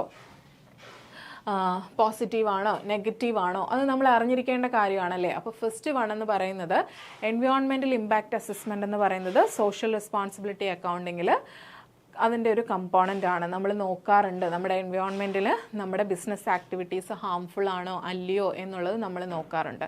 രണ്ടാമത്തത് എംപ്ലോയി സാറ്റിസ്ഫാക്ഷൻ സർവീസ്. നമ്മൾ ഫെയർ ആയിട്ടുള്ള ലേബർ പ്രാക്ടീസ് കൊണ്ടുവരണം, നമ്മുടെ എംപ്ലോയീസിന് നല്ല വർക്കിംഗ് കണ്ടീഷൻസ് പ്രൊവൈഡ് ചെയ്യണം എന്നൊക്കെ നമ്മൾ പറഞ്ഞിരുന്നു. അപ്പോൾ എംപ്ലോയിക്ക് സാറ്റിസ്ഫാക്ഷൻ ഉണ്ടോ ഇല്ലയോ എന്നറിയാൻ വേണ്ടിയിട്ട് എംപ്ലോയി സാറ്റിസ്ഫാക്ഷൻ സർവീസ് എന്ന് പറയുന്നത് സോഷ്യൽ റെസ്പോൺസിബിലിറ്റി അക്കൗണ്ടിങ്ങിൽ വേണ്ട കാര്യം തന്നെയാണ്. അപ്പോൾ അതൊരു കമ്പോണൻ്റ് അല്ല എന്ന് നമുക്ക് പറയാൻ പറ്റത്തില്ല. എംപ്ലോയി സാറ്റിസ്ഫാക്ഷൻ എന്ന് പറയുന്നത് നമ്മുടെ എംപ്ലോയീസിനോട് നമുക്ക് കുറച്ച് റെസ്പോൺസിബിലിറ്റീസ് ഉണ്ട് അല്ലേ. അപ്പോൾ എംപ്ലോയി സാറ്റിസ്ഫാക്ഷൻ സർവീസും ഒരു കമ്പോണൻ്റ് തന്നെയാണ്. അടുത്തത് മാർക്കറ്റ് ഷെയർ അനാലിസിസ്. അതൊരു കമ്പോണൻ്റ് ആണോ? മാർക്കറ്റ് ഷെയർ അനാലിസിസ്, നമുക്ക് പ്രോഫിറ്റ് വേണം എന്നൊക്കെ നമ്മൾ പറഞ്ഞു, പക്ഷേ നമ്മുടെ മാർക്കറ്റിൻ്റെ ഷെയറിൻ്റെ അനാലിസിസ് നടത്തിക്കൊണ്ടിരിക്കുക എന്ന് പറയുന്നത് സോഷ്യൽ റെസ്പോൺസിബിലിറ്റി അക്കൗണ്ടിങ്ങിൽ അത്രയും ഇനവിറ്റബിൾ ആയിട്ടുള്ള കാര്യമല്ല. അപ്പോൾ ഇവിടെ ആൻസർ എന്ന് പറയുന്നത് market share analysis. Social responsibility അക്കൗണ്ടിങ്ങിൽ ടിപ്പിക്കലി ഒരു കമ്പോണൻ്റ് അല്ലാത്തത് മാർക്കറ്റ് ഷെയർ അനാലിസിസ് ആണ്. Answer is option C. Community എൻഗേജ്മെൻറ്റും നമുക്ക് എന്തിനകത്തുള്ളതാണ്? നമ്മുടെ സോഷ്യൽ റെസ്പോൺസിബിലിറ്റി അക്കൗണ്ടിങ്ങിൽ ഭാഗമായിട്ടുള്ള കാര്യമാണ് അല്ലേ. നമ്മൾ കമ്മ്യൂണിറ്റിക്ക് വേണ്ടിയിട്ട് ബെനിഫിറ്റും കോസ്റ്റും ഒക്കെ ഇൻക്വയർ ചെയ്തൊക്കെ സോഷ്യൽ ഇൻകം സ്റ്റേറ്റ്മെൻറ്റിലൊക്കെ ചെയ്യുന്നതല്ലേ. അപ്പോൾ കമ്മ്യൂണിറ്റി എൻഗേജ്മെൻറ്റും ഇമ്പോർട്ടൻ്റ് ആയിട്ടുള്ള കാര്യമാണ്. Next question, what is the primary focus of social responsibility accounting? Social responsibility അക്കൗണ്ടിങ്ങിൻ്റെ പ്രൈമറി ഫോക്കസ് എന്താണെന്നുള്ളത് നേരത്തെ ക്വസ്റ്റ്യൻ വേറൊരു രീതിയിൽ, ഫസ്റ്റ് ക്വസ്റ്റ്യൻ ഇത് തന്നെയായിരുന്നു, വേറൊരു രീതിയിൽ വന്നേക്കുന്നതാണ്. First one, reporting financial performance. Financial performance report ചെയ്യുക എന്നുള്ളത് സോഷ്യൽ റെസ്പോൺസിബിലിറ്റി അക്കൗണ്ടിങ് അല്ല, ട്രഡീഷണൽ ഫിനാൻഷ്യൽ അക്കൗണ്ടിങ് ആണ്. Managing social and environmental impacts. നമ്മുടെ social and environmental impacts manage ചെയ്യുക എന്നുള്ളത് സോഷ്യൽ റെസ്പോൺസിബിലിറ്റി അക്കൗണ്ടിങ്ങിൻ്റെ ഫോക്കസാണ്. ആണല്ലേ. നമ്മുടെ സോഷ്യൽ ആക്ടിവിറ്റീസ് കൊണ്ട് നമ്മുടെ എൻവയോൺമെൻറ്റിന് എന്തൊക്കെ ബെനിഫിറ്റ് ഉണ്ടായി, നമ്മുടെ ബിസിനസ് ഓപ്പറേഷൻ കൊണ്ട് നമ്മുടെ സോഷ്യലി നമുക്ക് എന്തൊക്കെ ഇമ്പാക്റ്റ് ഉണ്ടാക്കാൻ പറ്റിയിട്ടുണ്ട് എന്നൊക്കെ നോക്കുന്നത് സോഷ്യൽ റെസ്പോൺസിബിലിറ്റി അക്കൗണ്ടിങ്ങിലാണ്. അപ്പോൾ answer option B. Maximizing shareholder profit നമുക്ക് സോഷ്യൽ റെസ്പോൺസിബിലിറ്റി അക്കൗണ്ടിങ്ങിൽ വരുന്ന കാര്യമല്ല. മാനേജിങ് കോർപ്പറേറ്റ് ഇൻവെസ്റ്റ്മെൻറ്റ് അതൊക്കെ നമ്മുടെ ട്രഡീഷണൽ അക്കൗണ്ടിങ്ങിനകത്താണ് നമ്മൾ ഫോക്കസ് ചെയ്യുന്നത്. സോഷ്യൽ റെസ്പോൺസിബിലിറ്റി അക്കൗണ്ടിങ് എന്ന് പറയുമ്പോൾ സോഷ്യൽ ആൻഡ് എൻവയോൺമെൻറ്റൽ ഇമ്പാക്ട്സ് ആണ് നമ്മൾ മാനേജ് ആൻഡ് അനലൈസ് ചെയ്യുന്നത്. സോ ഇവിടെ ആൻസർ എന്ന് പറയുന്നത് option B, managing social and environmental impacts. Next question, how does fulfilling social responsibilities impact trust among stakeholders? എങ്ങനെയാണ് നമ്മുടെ സോഷ്യൽ റെസ്പോൺസിബിലിറ്റി ഫുൾഫിൽ ചെയ്യുന്നത് വഴി സ്റ്റേക്ക് ഹോൾഡേഴ്സിനിടയിലുള്ള നമ്മുടെ വിശ്വാസ്യത, നമ്മുടെ ട്രസ്റ്റിനെ എങ്ങനെയാണ് അത് ഇമ്പാക്റ്റ് ചെയ്യുന്നത്? It decreases trust and loyalty. എങ്ങനെയാ നമ്മുടെ ലോയൽറ്റിയും ട്രസ്റ്റും കുറയുമോ? നമ്മളെല്ലാ സോഷ്യൽ റെസ്പോൺസിബിലിറ്റിയും ഫുൾഫിൽ ചെയ്യുന്ന ഒരു ഓർഗനൈസേഷൻ ആണെങ്കിൽ നമ്മുടെ ട്രസ്റ്റ് എങ്ങനെയാണ് കുറയുന്നത്? കുറയത്തില്ലല്ലേ. It builds trust and loyalty ഇല്ലേ.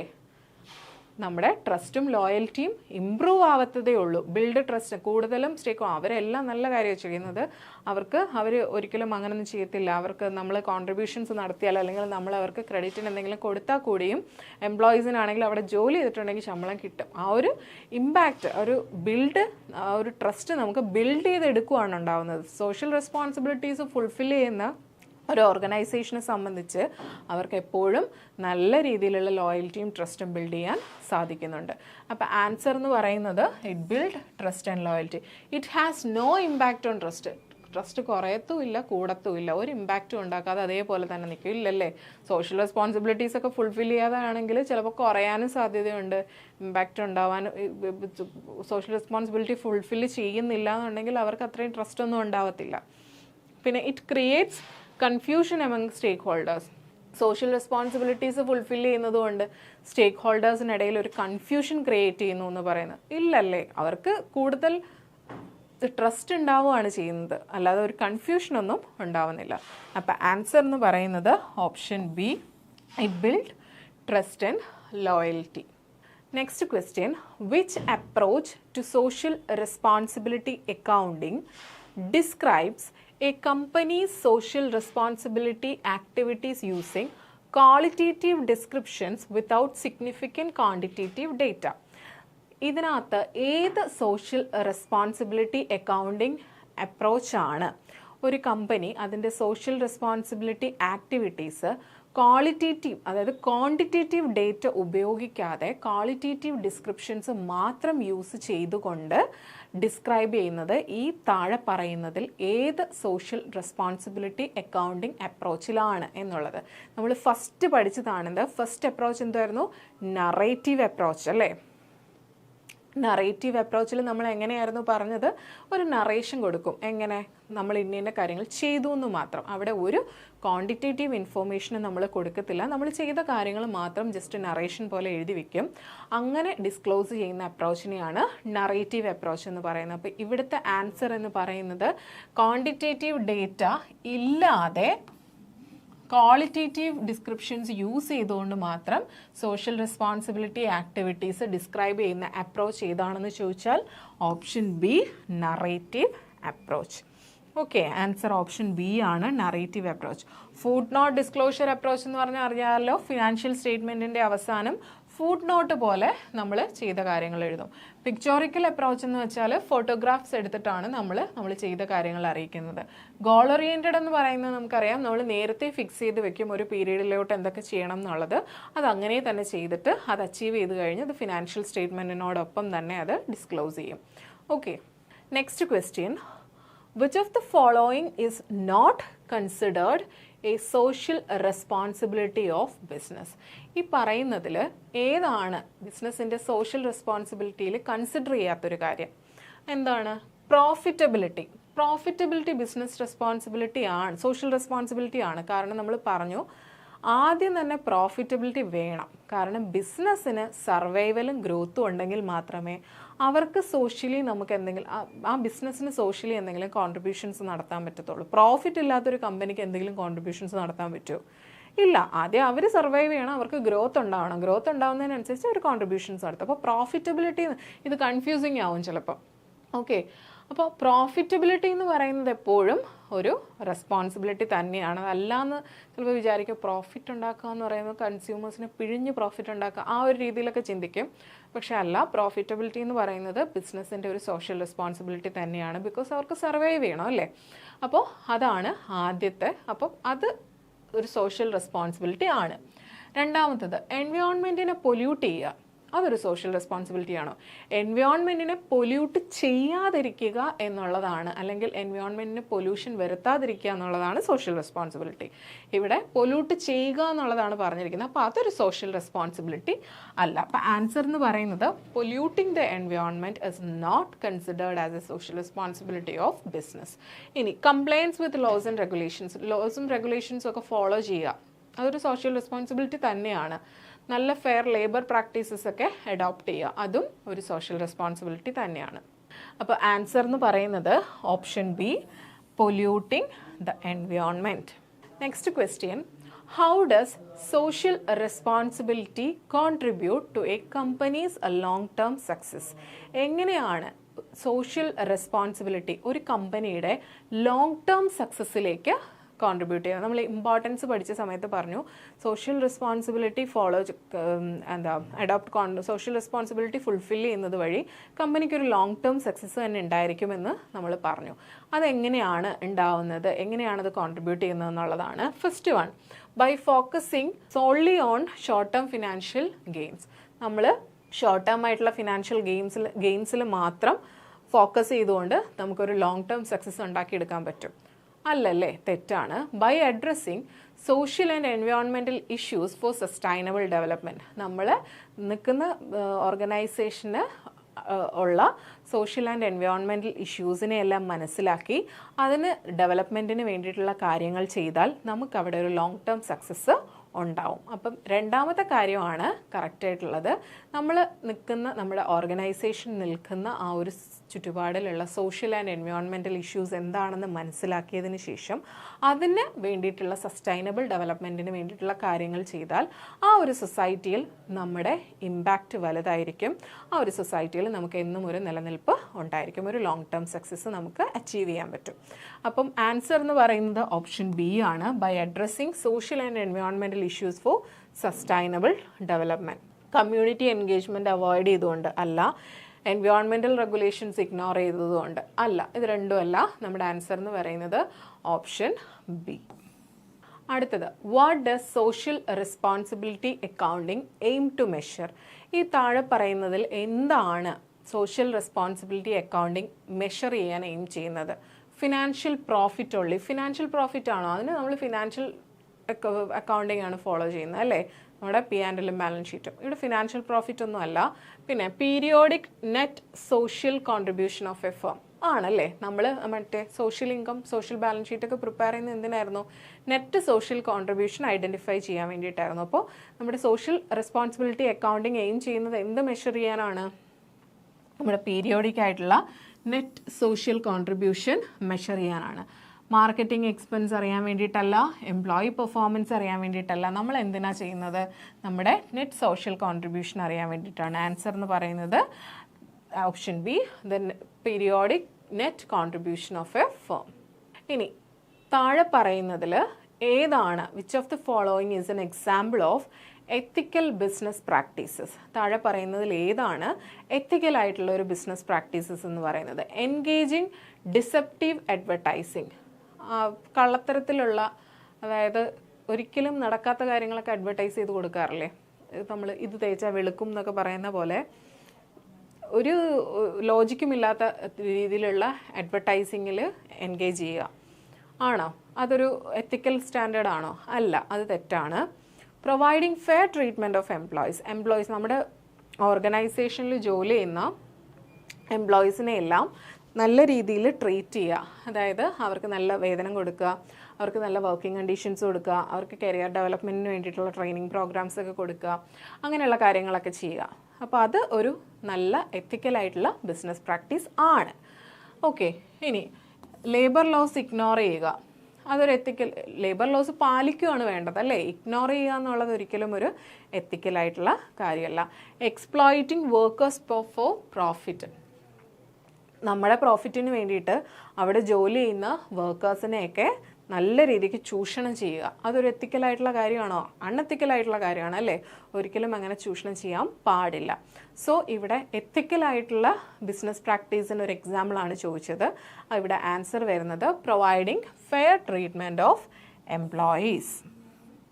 Next, in which approach is information regarding social responsibility contributions provided as footnotes to financial statement? പേര് ആ ഒരു ഡിസ്ക്രിപ്ഷൻ വായിച്ചപ്പോൾ തന്നെ എല്ലാവർക്കും മനസ്സിലായി ഏത് അപ്രോച്ചാണെന്ന്. ഏത് അപ്രോച്ചിലാണ് നമ്മുടെ സോഷ്യൽ റെസ്പോൺസിബിലിറ്റി കോൺട്രിബ്യൂഷൻസ് ഫിനാൻഷ്യൽ സ്റ്റേറ്റ്മെൻറ്റിനൊപ്പം ഫുഡ് നോട്ടായിട്ട് പ്രൊവൈഡ് ചെയ്യുന്നത്? ആ പേര് തന്നെ അറിയാമല്ലേ, ഫുഡ് നോട്ട് അപ്രോച്ച് അല്ലേ? ഇതിനകത്ത് ഏത് അപ്രോച്ചിലാണ് നമ്മൾ ഫുഡ് നോട്ടായിട്ട് കൊടുക്കുന്നത്? ഫുഡ് നോട്ട് ഡിസ്ക്ലോഷർ അപ്രോച്ചിലാണ് നമ്മുടെ സോഷ്യൽ റെസ്പോൺസിബിലിറ്റി കോൺട്രിബ്യൂഷൻസ് ഫിനാൻഷ്യൽ സ്റ്റേറ്റ്മെൻറ്റിനോടൊപ്പം ഫുഡ് നോട്ടായിട്ട് പ്രൊവൈഡ് ചെയ്യുന്നത്. സോഷ്യൽ സ്റ്റേറ്റ്മെൻറ്റ് അപ്രോച്ചിൽ നമ്മൾ 2 സ്റ്റേറ്റ്മെൻറ്റ് എടുത്തിട്ടാണ് സോഷ്യൽ ഇൻകം സ്റ്റേറ്റ്മെൻറ്റും സോഷ്യൽ ബാലൻസ് ഷീറ്റും. ഓപ്പറേറ്റിംഗ് സ്റ്റേറ്റ്മെൻറ്റിലാണെങ്കിൽ നമ്മൾ എന്ത് ചെയ്യും, സോഷ്യൽ ബെനിഫിറ്റും സോഷ്യൽ കോസ്റ്റും കണ്ടുപിടിച്ച് നെറ്റ് ബെനിഫിറ്റ് എടുക്കും. ഇവിടെ ഫുഡ് നോട്ട് ഡിസ്ക്ലോഷർ, ഇതിനകത്താണ് നമ്മൾ ഫുഡ് നോട്ടായിട്ട് പിക്ചോറിക്കൽ എന്ന് വെച്ചാൽ ഫോട്ടോഗ്രാഫ്സ് വെച്ചിട്ടാണ് നമ്മൾ റിപ്പോർട്ട് ചെയ്യുന്നത്. സോ ഇവിടെ ആൻസർ എന്ന് പറയുന്നത് ഓപ്ഷൻ സി ആണ്. Option C, footnote disclosure approach. Next, which method reports social activities through photographs of the firm's work in various community settings like orphanages and schools. ഇതിനകത്ത് ഏത് മെത്തേഡ്സിലാണ്, ഏത് അപ്രോച്ചിലാണ് നമ്മുടെ സ്കൂൾസിൻ്റെയും ഓർഫനേജിൻ്റെയും ഒക്കെ സഹായത്തോടു കൂടി ഇങ്ങനെയുള്ള കമ്മ്യൂണിറ്റി സെറ്റിങ്സിൻ്റെ ഒക്കെ ഹെൽപ്പോടു കൂടി അവിടെ ഫേം എന്തെങ്കിലും കോൺട്രിബ്യൂഷൻസ് ഒക്കെ നടത്തിയിട്ടുണ്ടെങ്കിൽ അതിൻ്റെയൊക്കെ ഫോട്ടോഗ്രാഫ്, അങ്ങനെയുള്ള സോഷ്യൽ ആക്ടിവിറ്റീസിൻ്റെ ഫോട്ടോഗ്രാഫ് എടുത്ത് റിപ്പോർട്ട് ചെയ്യുന്ന മെത്തേഡ് ഏതാണ്?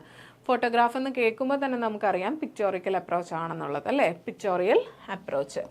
ഗോൾ ഓറിയൻറ്റഡ് അല്ല. ഗോൾ ഓറിയൻറ്റഡ് എന്ന് പറയുന്നത് നമ്മൾ ഒരു പീരീഡിലേക്ക് വേണ്ടിയിട്ട് എന്തൊക്കെ കാര്യങ്ങൾ ചെയ്യണം എന്ന് ഫിക്സ് ചെയ്ത് വെച്ചിട്ട് അത് അച്ചീവ് ചെയ്തതിന് ശേഷം ഫിനാൻഷ്യൽ സ്റ്റേറ്റ്മെൻറ്റിനോടൊപ്പം ഡിസ്ക്ലോസ് ചെയ്യുന്നു. നറേറ്റീവ് ഞാൻ നേരത്തെ പറഞ്ഞു, സോഷ്യൽ സ്റ്റേറ്റ്മെൻറ്റ് ഇച്ചിരി മുമ്പ് പറഞ്ഞു. അപ്പം ഫോട്ടോഗ്രാഫ്സ് വെച്ചിട്ട് നമ്മൾ റിപ്പോർട്ട് ചെയ്യുന്നത് ഏതാണെന്ന് ചോദിച്ചാൽ ഏതാണ്? Pictorial approach. Answer is option B, pictorial approach. Next, which is one of the main goal of making social responsibility information available to the public? ഇതിനകത്ത് ഏതാണ് മെയിൻ ഒരു ഒബ്ജക്റ്റീവായിട്ട് വരുന്നത്? സോഷ്യൽ റെസ്പോൺസിബിലിറ്റി നമ്മുടെ പബ്ലിക്കിന് അവൈലബിൾ ആക്കുന്നതിന് വേണ്ടിയിട്ടുള്ള ഒരു മെയിൻ ഒബ്ജക്റ്റീവായിട്ട് വരുന്നത് ഇത് ഏതാണെന്ന്? To obscure firms goals and policies. എന്താ? ഫേമിൻ്റെ ഗോൾസും പോളിസീസും ഒന്നും അറിയിക്കാതിരിക്കുക എന്നുള്ളത് അതൊരിക്കലും ഒരു നല്ല കാര്യമല്ല. നമ്മളിപ്പം ഒരു കമ്പനിയുടെ വെബ്സൈറ്റ് ഓപ്പൺ ചെയ്താൽ തന്നെ നമുക്കറിയാം അതിൻ്റെ വിഷനൊക്കെ നമുക്ക് വായിക്കാൻ പറ്റും. അപ്പോൾ എല്ലാവരും നമ്മുടെ ഗോൾ എന്താണെന്ന് എല്ലാവരും അറിയുന്നത് തന്നെയാണ് നമ്മുടെ സോഷ്യൽ റെസ്പോൺസിബിലിറ്റി എന്ന് പറയുന്നത്. Next, to inform society about the firm goals, policies and contribution to social goals. എന്താ?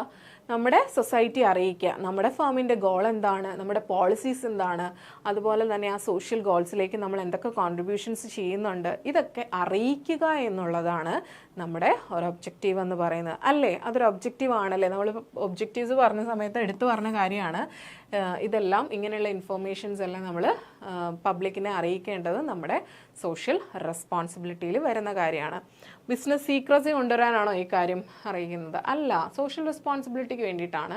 To limit stakeholders engagement അല്ല. അപ്പോൾ ആൻസർ എന്ന് പറയുന്നത് ഓപ്ഷൻ ബി ആണ്.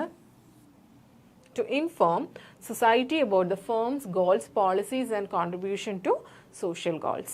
Next, how can businesses support social causes? എങ്ങനെ ഒരു ബിസിനസ്സിന് സോഷ്യൽ കോസിനെ സപ്പോർട്ട് ചെയ്യാൻ പറ്റും? എങ്ങനെയായിരിക്കും ഒരു സോഷ്യൽ കോസ് എപ്പോൾ വേണമെങ്കിലും ഉണ്ടാവാം, അല്ലേ? അങ്ങനെയുള്ള സോഷ്യൽ കോസിനെ എങ്ങനെയാണ് സപ്പോർട്ട് ചെയ്യുന്നത്? എങ്ങനെ സപ്പോർട്ട് ചെയ്യും? By ignoring community needs. കമ്മ്യൂണിറ്റിയുടെ ആവശ്യം എന്താണെന്ന് മനസ്സിലാക്കിയിട്ട് അതിനെ അങ്ങ് ഇഗ്നോർ ചെയ്ത് കളഞ്ഞാൽ മതി. സോഷ്യൽ കോസിനെ അങ്ങനെയാണോ സപ്പോർട്ട് ചെയ്യുന്നത്? അല്ല, അല്ലേ? അപ്പോൾ അത് തെറ്റാണ്. By making charitable contributions and supporting causes. എന്താ? നമ്മളെ കൊണ്ടാവുന്ന കോൺട്രിബ്യൂഷൻസ്, ചാരിറ്റബിൾ കോൺട്രിബ്യൂഷൻസ് നടത്തി അതുപോലെ തന്നെ ഈ കോസസിനെയൊക്കെ സപ്പോർട്ട് ചെയ്യുക, ആവശ്യമായിട്ടുള്ള സപ്പോർട്ടിങ് കാര്യങ്ങളെല്ലാം നൽകുക. അങ്ങനെ നമുക്ക് സോഷ്യൽ കോസസിനെ നമുക്ക് നമ്മുടെ ബിസിനസ്സിന് സപ്പോർട്ട് ചെയ്യാൻ പറ്റും. അപ്പോൾ അതൊരു രീതിയാണ്, അല്ലേ? അപ്പം ഓപ്ഷൻ ബി എന്ന് പറയുന്നത് കറക്റ്റാണ്. By cutting funding for social programs. നമ്മൾ ഇങ്ങനെ ഒരു സോഷ്യൽ കോസ് ഉണ്ടായതുകൊണ്ട് നമ്മൾ സോഷ്യൽ പ്രോഗ്രാംസിന് വേണ്ടിയിട്ട് കൊടുക്കാൻ വെച്ചേക്കുന്ന ഫണ്ട് അങ്ങ് കട്ട് ചെയ്ത് കളയുക, ഇനി കൊടുക്കുന്നില്ല എന്ന് തീരുമാനിക്കുക. അതൊരു രീതിയാണോ? അല്ല. വോളണ്ടിയറിസം അവോയ്ഡ് ചെയ്യുക, അതും അല്ല. അപ്പോൾ നമ്മുടെ ആൻസർ എന്ന് പറയുന്നത് ഓപ്ഷൻ ബി ആണ്. By making charitable contributions and supporting causes. What is mean by employee wellbeing in the context of social responsibility? Social റെസ്പോൺസിബിലിറ്റിയുടെ കോണ്ടെക്സ്റ്റിൽ എംപ്ലോയി വെൽബീയിങ് എന്നുകൊണ്ട് ഉദ്ദേശിക്കുന്നത് എന്താണ് എന്നുള്ളതാണ്. First one, providing minimal benefits. Minimal benefits മാത്രം കൊടുക്കുക, എംപ്ലോയീസിന് ആവശ്യമായിട്ടുള്ള ബെനിഫിറ്റ് കൊടുക്കാതെ മിനിമം എന്താണോ അത് മാത്രം കൊടുക്കുക. അതാണ് എംപ്ലോയി വെൽബീയിങ് എന്ന് പറയുന്നത്, അല്ല? എംപ്ലോയീസിന് എപ്പോഴും നല്ലത് ചെയ്തു കൊടുക്കുക എന്നുള്ളതാണ് എംപ്ലോയി വെൽബീയിങ്. അപ്പോൾ മിനിമൽ ബെനിഫിറ്റ് കൊടുക്കുക എന്നുള്ളത് ഒരിക്കലും എംപ്ലോയി വെൽബീയിങ് അല്ല. പിന്നെന്താ, creating A positive work environment and professional development opportunities. അതാണല്ലേ നല്ലൊരു working environment, working condition, safe and secure ആയിട്ടുള്ള, കുറേ കൂടി നല്ല റിക്രിയേഷണൽ ആയിട്ടുള്ള പോസിറ്റീവ് ആയിട്ടുള്ള ഒരു വർക്കിംഗ് എൻവയോൺമെൻറ്റ് കൊടുക്കുക. അതുപോലെ തന്നെ അവർക്ക് പ്രൊഫഷണലി ഡെവലപ്പ് ചെയ്യാൻ പറ്റുന്നുള്ള ഓപ്പർച്യൂണിറ്റീസ്, ട്രെയിനിങ് പ്രോഗ്രാംസും ഒക്കെ അറേഞ്ച് ചെയ്ത് കൊടുക്കുക. അതൊരു എംപ്ലോയിയുടെ വെൽബീയിങ്ങിന് വേണ്ടിയിട്ട് ഹെൽപ്പ് ചെയ്യുന്ന കാര്യമാണ്. ഓക്കെ, അപ്പോൾ ഓപ്ഷൻ ബി എന്ന് പറയുന്നത് കറക്റ്റ് കാര്യമാണ്. Offering no support for personal development, അവരുടെ പേഴ്സണൽ ഡെവലപ്മെൻറ്റിന് വേണ്ടിയിട്ട് ഒരു സപ്പോർട്ടും കൊടുക്കാതിരിക്കുക. അതൊരു എംപ്ലോയിക്ക് വെൽബീയിങ്ങിന് വേണ്ടിയിട്ട് ഹെൽപ്പ് ചെയ്യുമോ? ഇല്ല. നെഗ്ലക്റ്റിംഗ് വർക്കർ സേഫ്റ്റി, വർക്കേഴ്സിൻ്റെ സേഫ്റ്റിയെ പറ്റി ഒന്നും ചിന്തിക്കാതിരിക്കുക, അതും ഒരിക്കലും എംപ്ലോയി വെൽബീയിങ്ങിൻ്റെ കാര്യത്തിൽ വരുന്നതല്ല. അപ്പം ഇവിടെ ആൻസർ എന്ന് പറയുന്നത് creating A positive working environment and professional development opportunities. Next, in the goal-oriented social responsibility approach, what does a company do to demonstrate its social responsibility performance? നമ്മൾ അപ്രോച്ചസ് പറഞ്ഞ സമയത്ത് പറഞ്ഞൊരു അപ്രോച്ചാണ് goal oriented social responsibility approach. ആ അപ്രോച്ചിൽ എന്താണ് ഒരു company ചെയ്യുന്നത്, അവരുടെ സോഷ്യൽ റെസ്പോൺസിബിലിറ്റി പെർഫോമൻസ് ഡെമോൺസ്ട്രേറ്റ് ചെയ്യാൻ വേണ്ടിയിട്ട് എന്താണ് ഒരു കമ്പനി ചെയ്യുന്നത് എന്നുള്ളതാണ് ചോദ്യം. അതിനകത്ത് എന്താ നമ്മൾ ചെയ്യുന്നത്, നമ്മൾ നേരത്തെ തന്നെ ഒരു ടാർഗറ്റ് ഫിക്സ് ചെയ്യും, എന്നിട്ട് ആ ടാർഗറ്റ് അച്ചീവ് ചെയ്തതിന് ശേഷം അത് റിപ്പോർട്ട് ചെയ്യും. ഇതായിരുന്നു നമ്മൾ ഗോൾ ഓറിയൻറ്റഡ് അപ്രോച്ചിൽ പറഞ്ഞത്. ഓക്കെ, ഇവിടെ provides photographs of social activities, നമ്മൾ ചെയ്ത സോഷ്യൽ ആക്ടിവിറ്റീസിൻ്റെ ഫോട്ടോഗ്രാഫ് നമ്മൾ പ്രൊവൈഡ് ചെയ്ത് റിപ്പോർട്ട് ചെയ്യും. അത് ഏത് അപ്രോച്ചായിരുന്നു? അത് പിക്ചോറിയൽ അപ്രോച്ചാണ്, ഗോൾ ഓറിയൻറ്റഡ് അപ്രോച്ച് അല്ല. പിന്നെ prepare a social income statement and balance sheet, ഒരു സോഷ്യൽ ഇൻകം സ്റ്റേറ്റ്മെൻറ്റും ബാലൻസ് ഷീറ്റും പ്രിപ്പയർ ചെയ്തുകൊണ്ട് റിപ്പോർട്ട് ചെയ്യും. അത് എന്ത് അപ്രോച്ചായിരുന്നു? സോഷ്യൽ സ്റ്റേറ്റ്മെൻറ്റ് അപ്രോച്ചായിരുന്നു. അത് ഗോൾ ഓറിയൻറ്റഡ് അപ്രോച്ച് അല്ല. Set specific goals or targets and reports achievements, നമ്മൾ സ്പെസിഫിക് ആയിട്ടുള്ള ഗോളും ടാർഗറ്റും ഒക്കെ സെറ്റ് ചെയ്ത് വെച്ചിട്ട് അത് അച്ചീവ് ചെയ്തതിന് ശേഷം അതിൻ്റെ അച്ചീവ്മെൻറ്റ്സ് റിപ്പോർട്ട് ചെയ്യും. അതെന്ത് അപ്രോച്ചാണ്? ഗോൾ ഓറിയൻറ്റഡ് അപ്രോച്ചാണ്. Next, describe activities qualitatively in a narrative format. നറേറ്റീവായിട്ട് ക്വാളിറ്റേറ്റീവായിട്ട് മാത്രം നമ്മൾ ഡിസ്ക്രൈബ് ചെയ്യുന്നത് നറേറ്റീവ് അപ്രോച്ചാണ്. അപ്പോൾ ഇവിടെ വരുന്നതെന്ന് പറയുന്നത് ഗോൾ ഓറിയൻറ്റഡ് അപ്രോച്ചിന് ആപ്റ്റായിട്ട് വരുന്നതെന്ന് പറയുന്നത് ഓപ്ഷൻ സി ആണ്. Set specific goals or target and reports achievements. Okay, next question. Which approach involves preparing both a social income statement and a social balance sheet to report social responsibility effort. Social responsibility effort report ചെയ്യാൻ വേണ്ടിയിട്ട് social income സ്റ്റേറ്റ്മെൻറ്റും social balance ഷീറ്റും prepare ചെയ്യുന്നത് ഈ പറയുന്ന അപ്രോച്ചിൽ ഏത് അപ്രോച്ചിലായിരുന്നു? Social statement അപ്രോച്ചിലായിരുന്നു നമ്മൾ ഈ രണ്ട് സോഷ്യൽ ഇൻകം സ്റ്റേറ്റ്മെൻറ്റും സോഷ്യൽ ബാലൻസ് ഷീറ്റും നമ്മൾ പ്രിപ്പയർ ചെയ്തിട്ട് നമ്മൾ ഡിസ്ക്ലോസ് ചെയ്യുന്നത് സോഷ്യൽ സ്റ്റേറ്റ്മെൻറ്റ് അപ്രോച്ചിലാണ്. പിക്ചോറിയൽ അപ്രോച്ച് അല്ല, ഓപ്പറേറ്റിംഗ് സ്റ്റേറ്റ്മെൻ്റ് അല്ല. ഓപ്പറേറ്റിംഗ് സ്റ്റേറ്റ്മെൻറ്റ് എന്ന് പറയുന്നത് എന്തായിരുന്നു? നമ്മുടെ സോഷ്യൽ കോസ്റ്റും സോഷ്യൽ ബെനിഫിറ്റും അനാലിസിസ് ചെയ്യുന്നത്. ഫുഡ് നോട്ട് ഇതിനകത്തും സോഷ്യൽ കോസ്റ്റും സോഷ്യൽ ബെനിഫിറ്റും ഉണ്ട്. ഇതും വേറെയാണ്, മാറിപ്പോരുത് കേട്ടോ. ഫുഡ് നോട്ട് ഡിസ്ക്ലോഷർ അപ്രോച്ചും അല്ല. ഇവിടെ ആൻസർ വരുന്നത് option B, social statement approach. Next, which of the following aligns with the United Nations Sustainable Development Goals? ഇതിനകത്ത് ഏതാണ് നമ്മുടെ യുണൈറ്റഡ് നേഷൻ സസ്റ്റൈനബിൾ ഡെവലപ്മെൻറ്റ് ഗോൾസുമായിട്ട് അലൈനായി പോകുന്നത്? Promoting inequality promote sustainable development goals എന്ന് പറഞ്ഞാൽ തന്നെ നമുക്കറിയാം ഒരു ഗ്ലോബൽ ഇഷ്യൂ, ഒരു ഗ്ലോബൽ ചലഞ്ചുമായിട്ട് ബന്ധപ്പെട്ട കാര്യമാണ് അല്ലേ. അപ്പോൾ ഇനിക്വാളിറ്റി പ്രൊമോട്ട് ചെയ്യുന്നതാണോ ഒരു യുണൈറ്റഡ് നേഷൻ്റെ SDG എന്ന് പറയുന്നത്?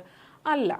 പിന്നെ supporting environmental and conservation efforts അല്ലേ, എൻവയോൺമെൻറ്റിനെ കൺസേർവ് ചെയ്യുന്ന എഫേർട്സ് സപ്പോർട്ട് ചെയ്ത് കൊടുക്കുക, അതൊരു ഗ്ലോബൽ ചലഞ്ചാണ് എൻവയോൺമെൻറ്റൽ കൺസർവേഷൻ എന്ന് പറയുന്നത്.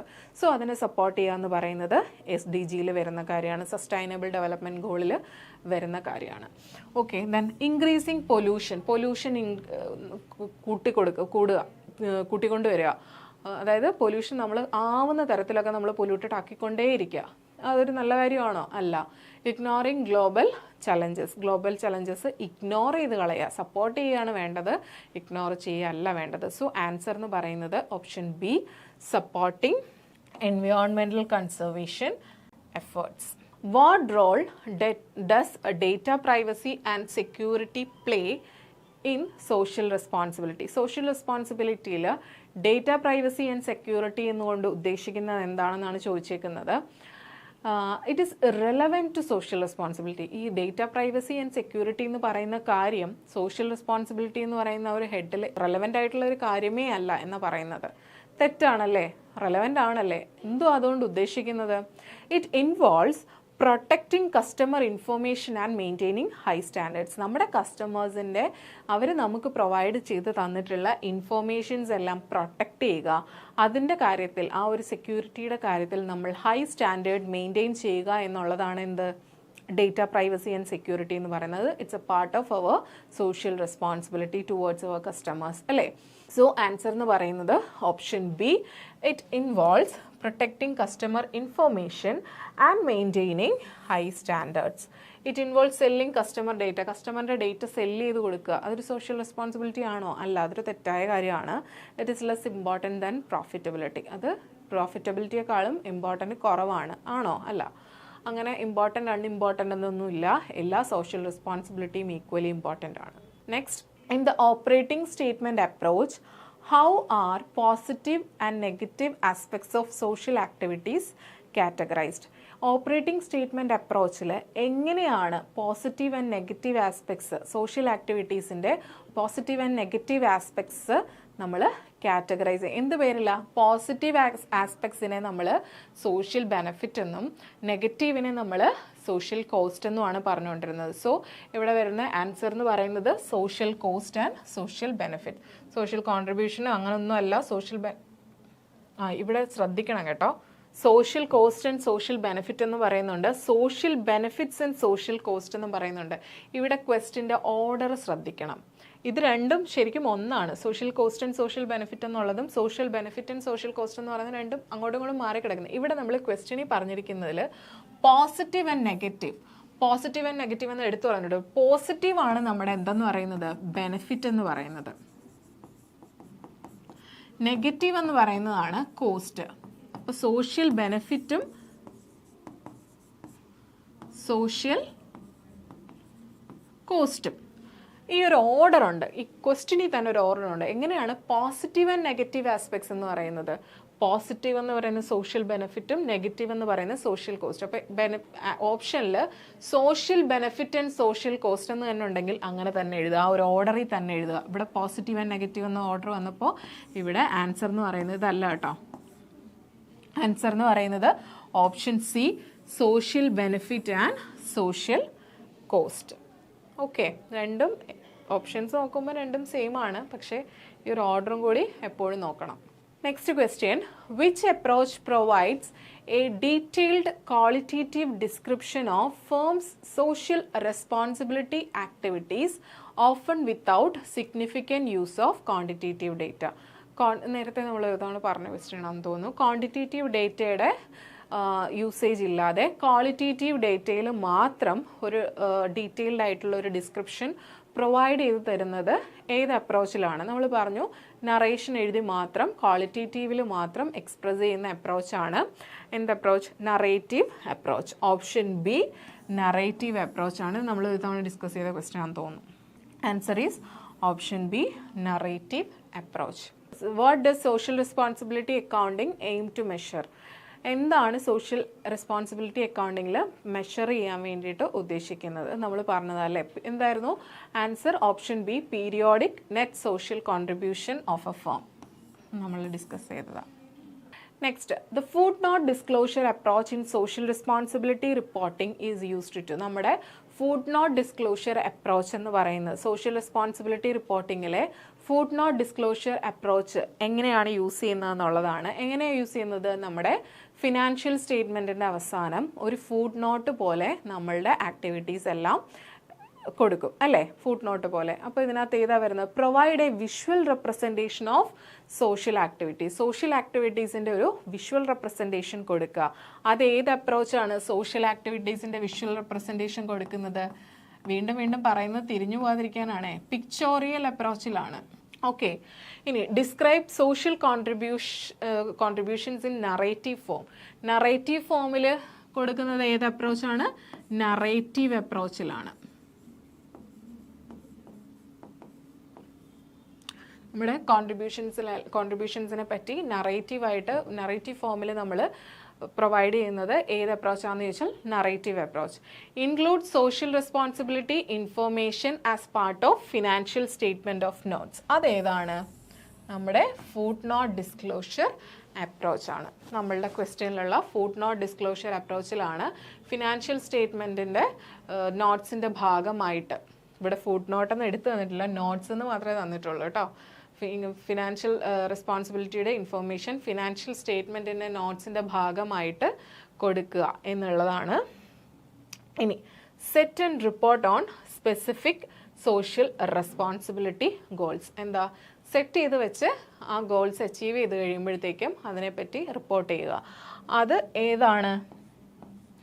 Goal oriented approach. സോ ഇവിടെ ആൻസർ വരുന്നത് ഓപ്ഷൻ സി ആണ്. Include social responsibility information as part of financial statement notes. Next, which approach is particularly noted for being used by companies like SAIL and ONGC? വലിയ Indian public sector companies ആയിട്ടുള്ള SAIL, ONGC ഒക്കെ follow ചെയ്യുന്നത് ഇതിനകത്ത് ഏത് അപ്രോച്ചായിരുന്നു? നമ്മുടെ മറ്റേ balance ഷീറ്റും സോഷ്യൽ ബാലൻസ് ഷീറ്റും സോഷ്യൽ ഇൻകം സ്റ്റേറ്റ്മെൻറ്റും ഉള്ള അപ്രോച്ച് ഏതായിരുന്നു? സോഷ്യൽ സ്റ്റേറ്റ്മെൻറ്റ് അപ്രോച്ചാണ്. അപ്പോൾ ആൻസർ എന്ന് പറയുന്നത് option B, social statement approach. Okay, അപ്പം ഇത്രയുമാണ് നമ്മുടെ സോഷ്യൽ റെസ്പോൺസിബിലിറ്റി അക്കൗണ്ടിങ്ങിൽ നമുക്ക് നോക്കാനുള്ളത്. അപ്പോൾ ഇതിനകത്ത് വേറെ 2-3 കാര്യങ്ങളും കൂടി നിങ്ങൾ ശ്രദ്ധിക്കാനുള്ളത്, സോഷ്യൽ ഇൻകം സ്റ്റേറ്റ്മെൻറ്റിൽ 3 കാറ്റഗറീസ് ഉണ്ട്. എന്തൊക്കെയാണ്? Staff, community, general public. അതുപോലെ ബാലൻസ് ഷീറ്റിലും 3 കാറ്റഗറി ഉണ്ട്. Capital investment, social asset, human asset. ഇതും കൂടി ഒന്ന് കൺസിഡർ ചെയ്ത് വേണം, അത് ആ നോട്ട് നോക്കി കൺസിഡർ ചെയ്ത് വേണം പോവാൻ. ഇതും കൂടി ഓർത്ത് വെക്കണം. അപ്പോൾ അത്രയേ ഉള്ളൂ social responsibility accounting. Thank you.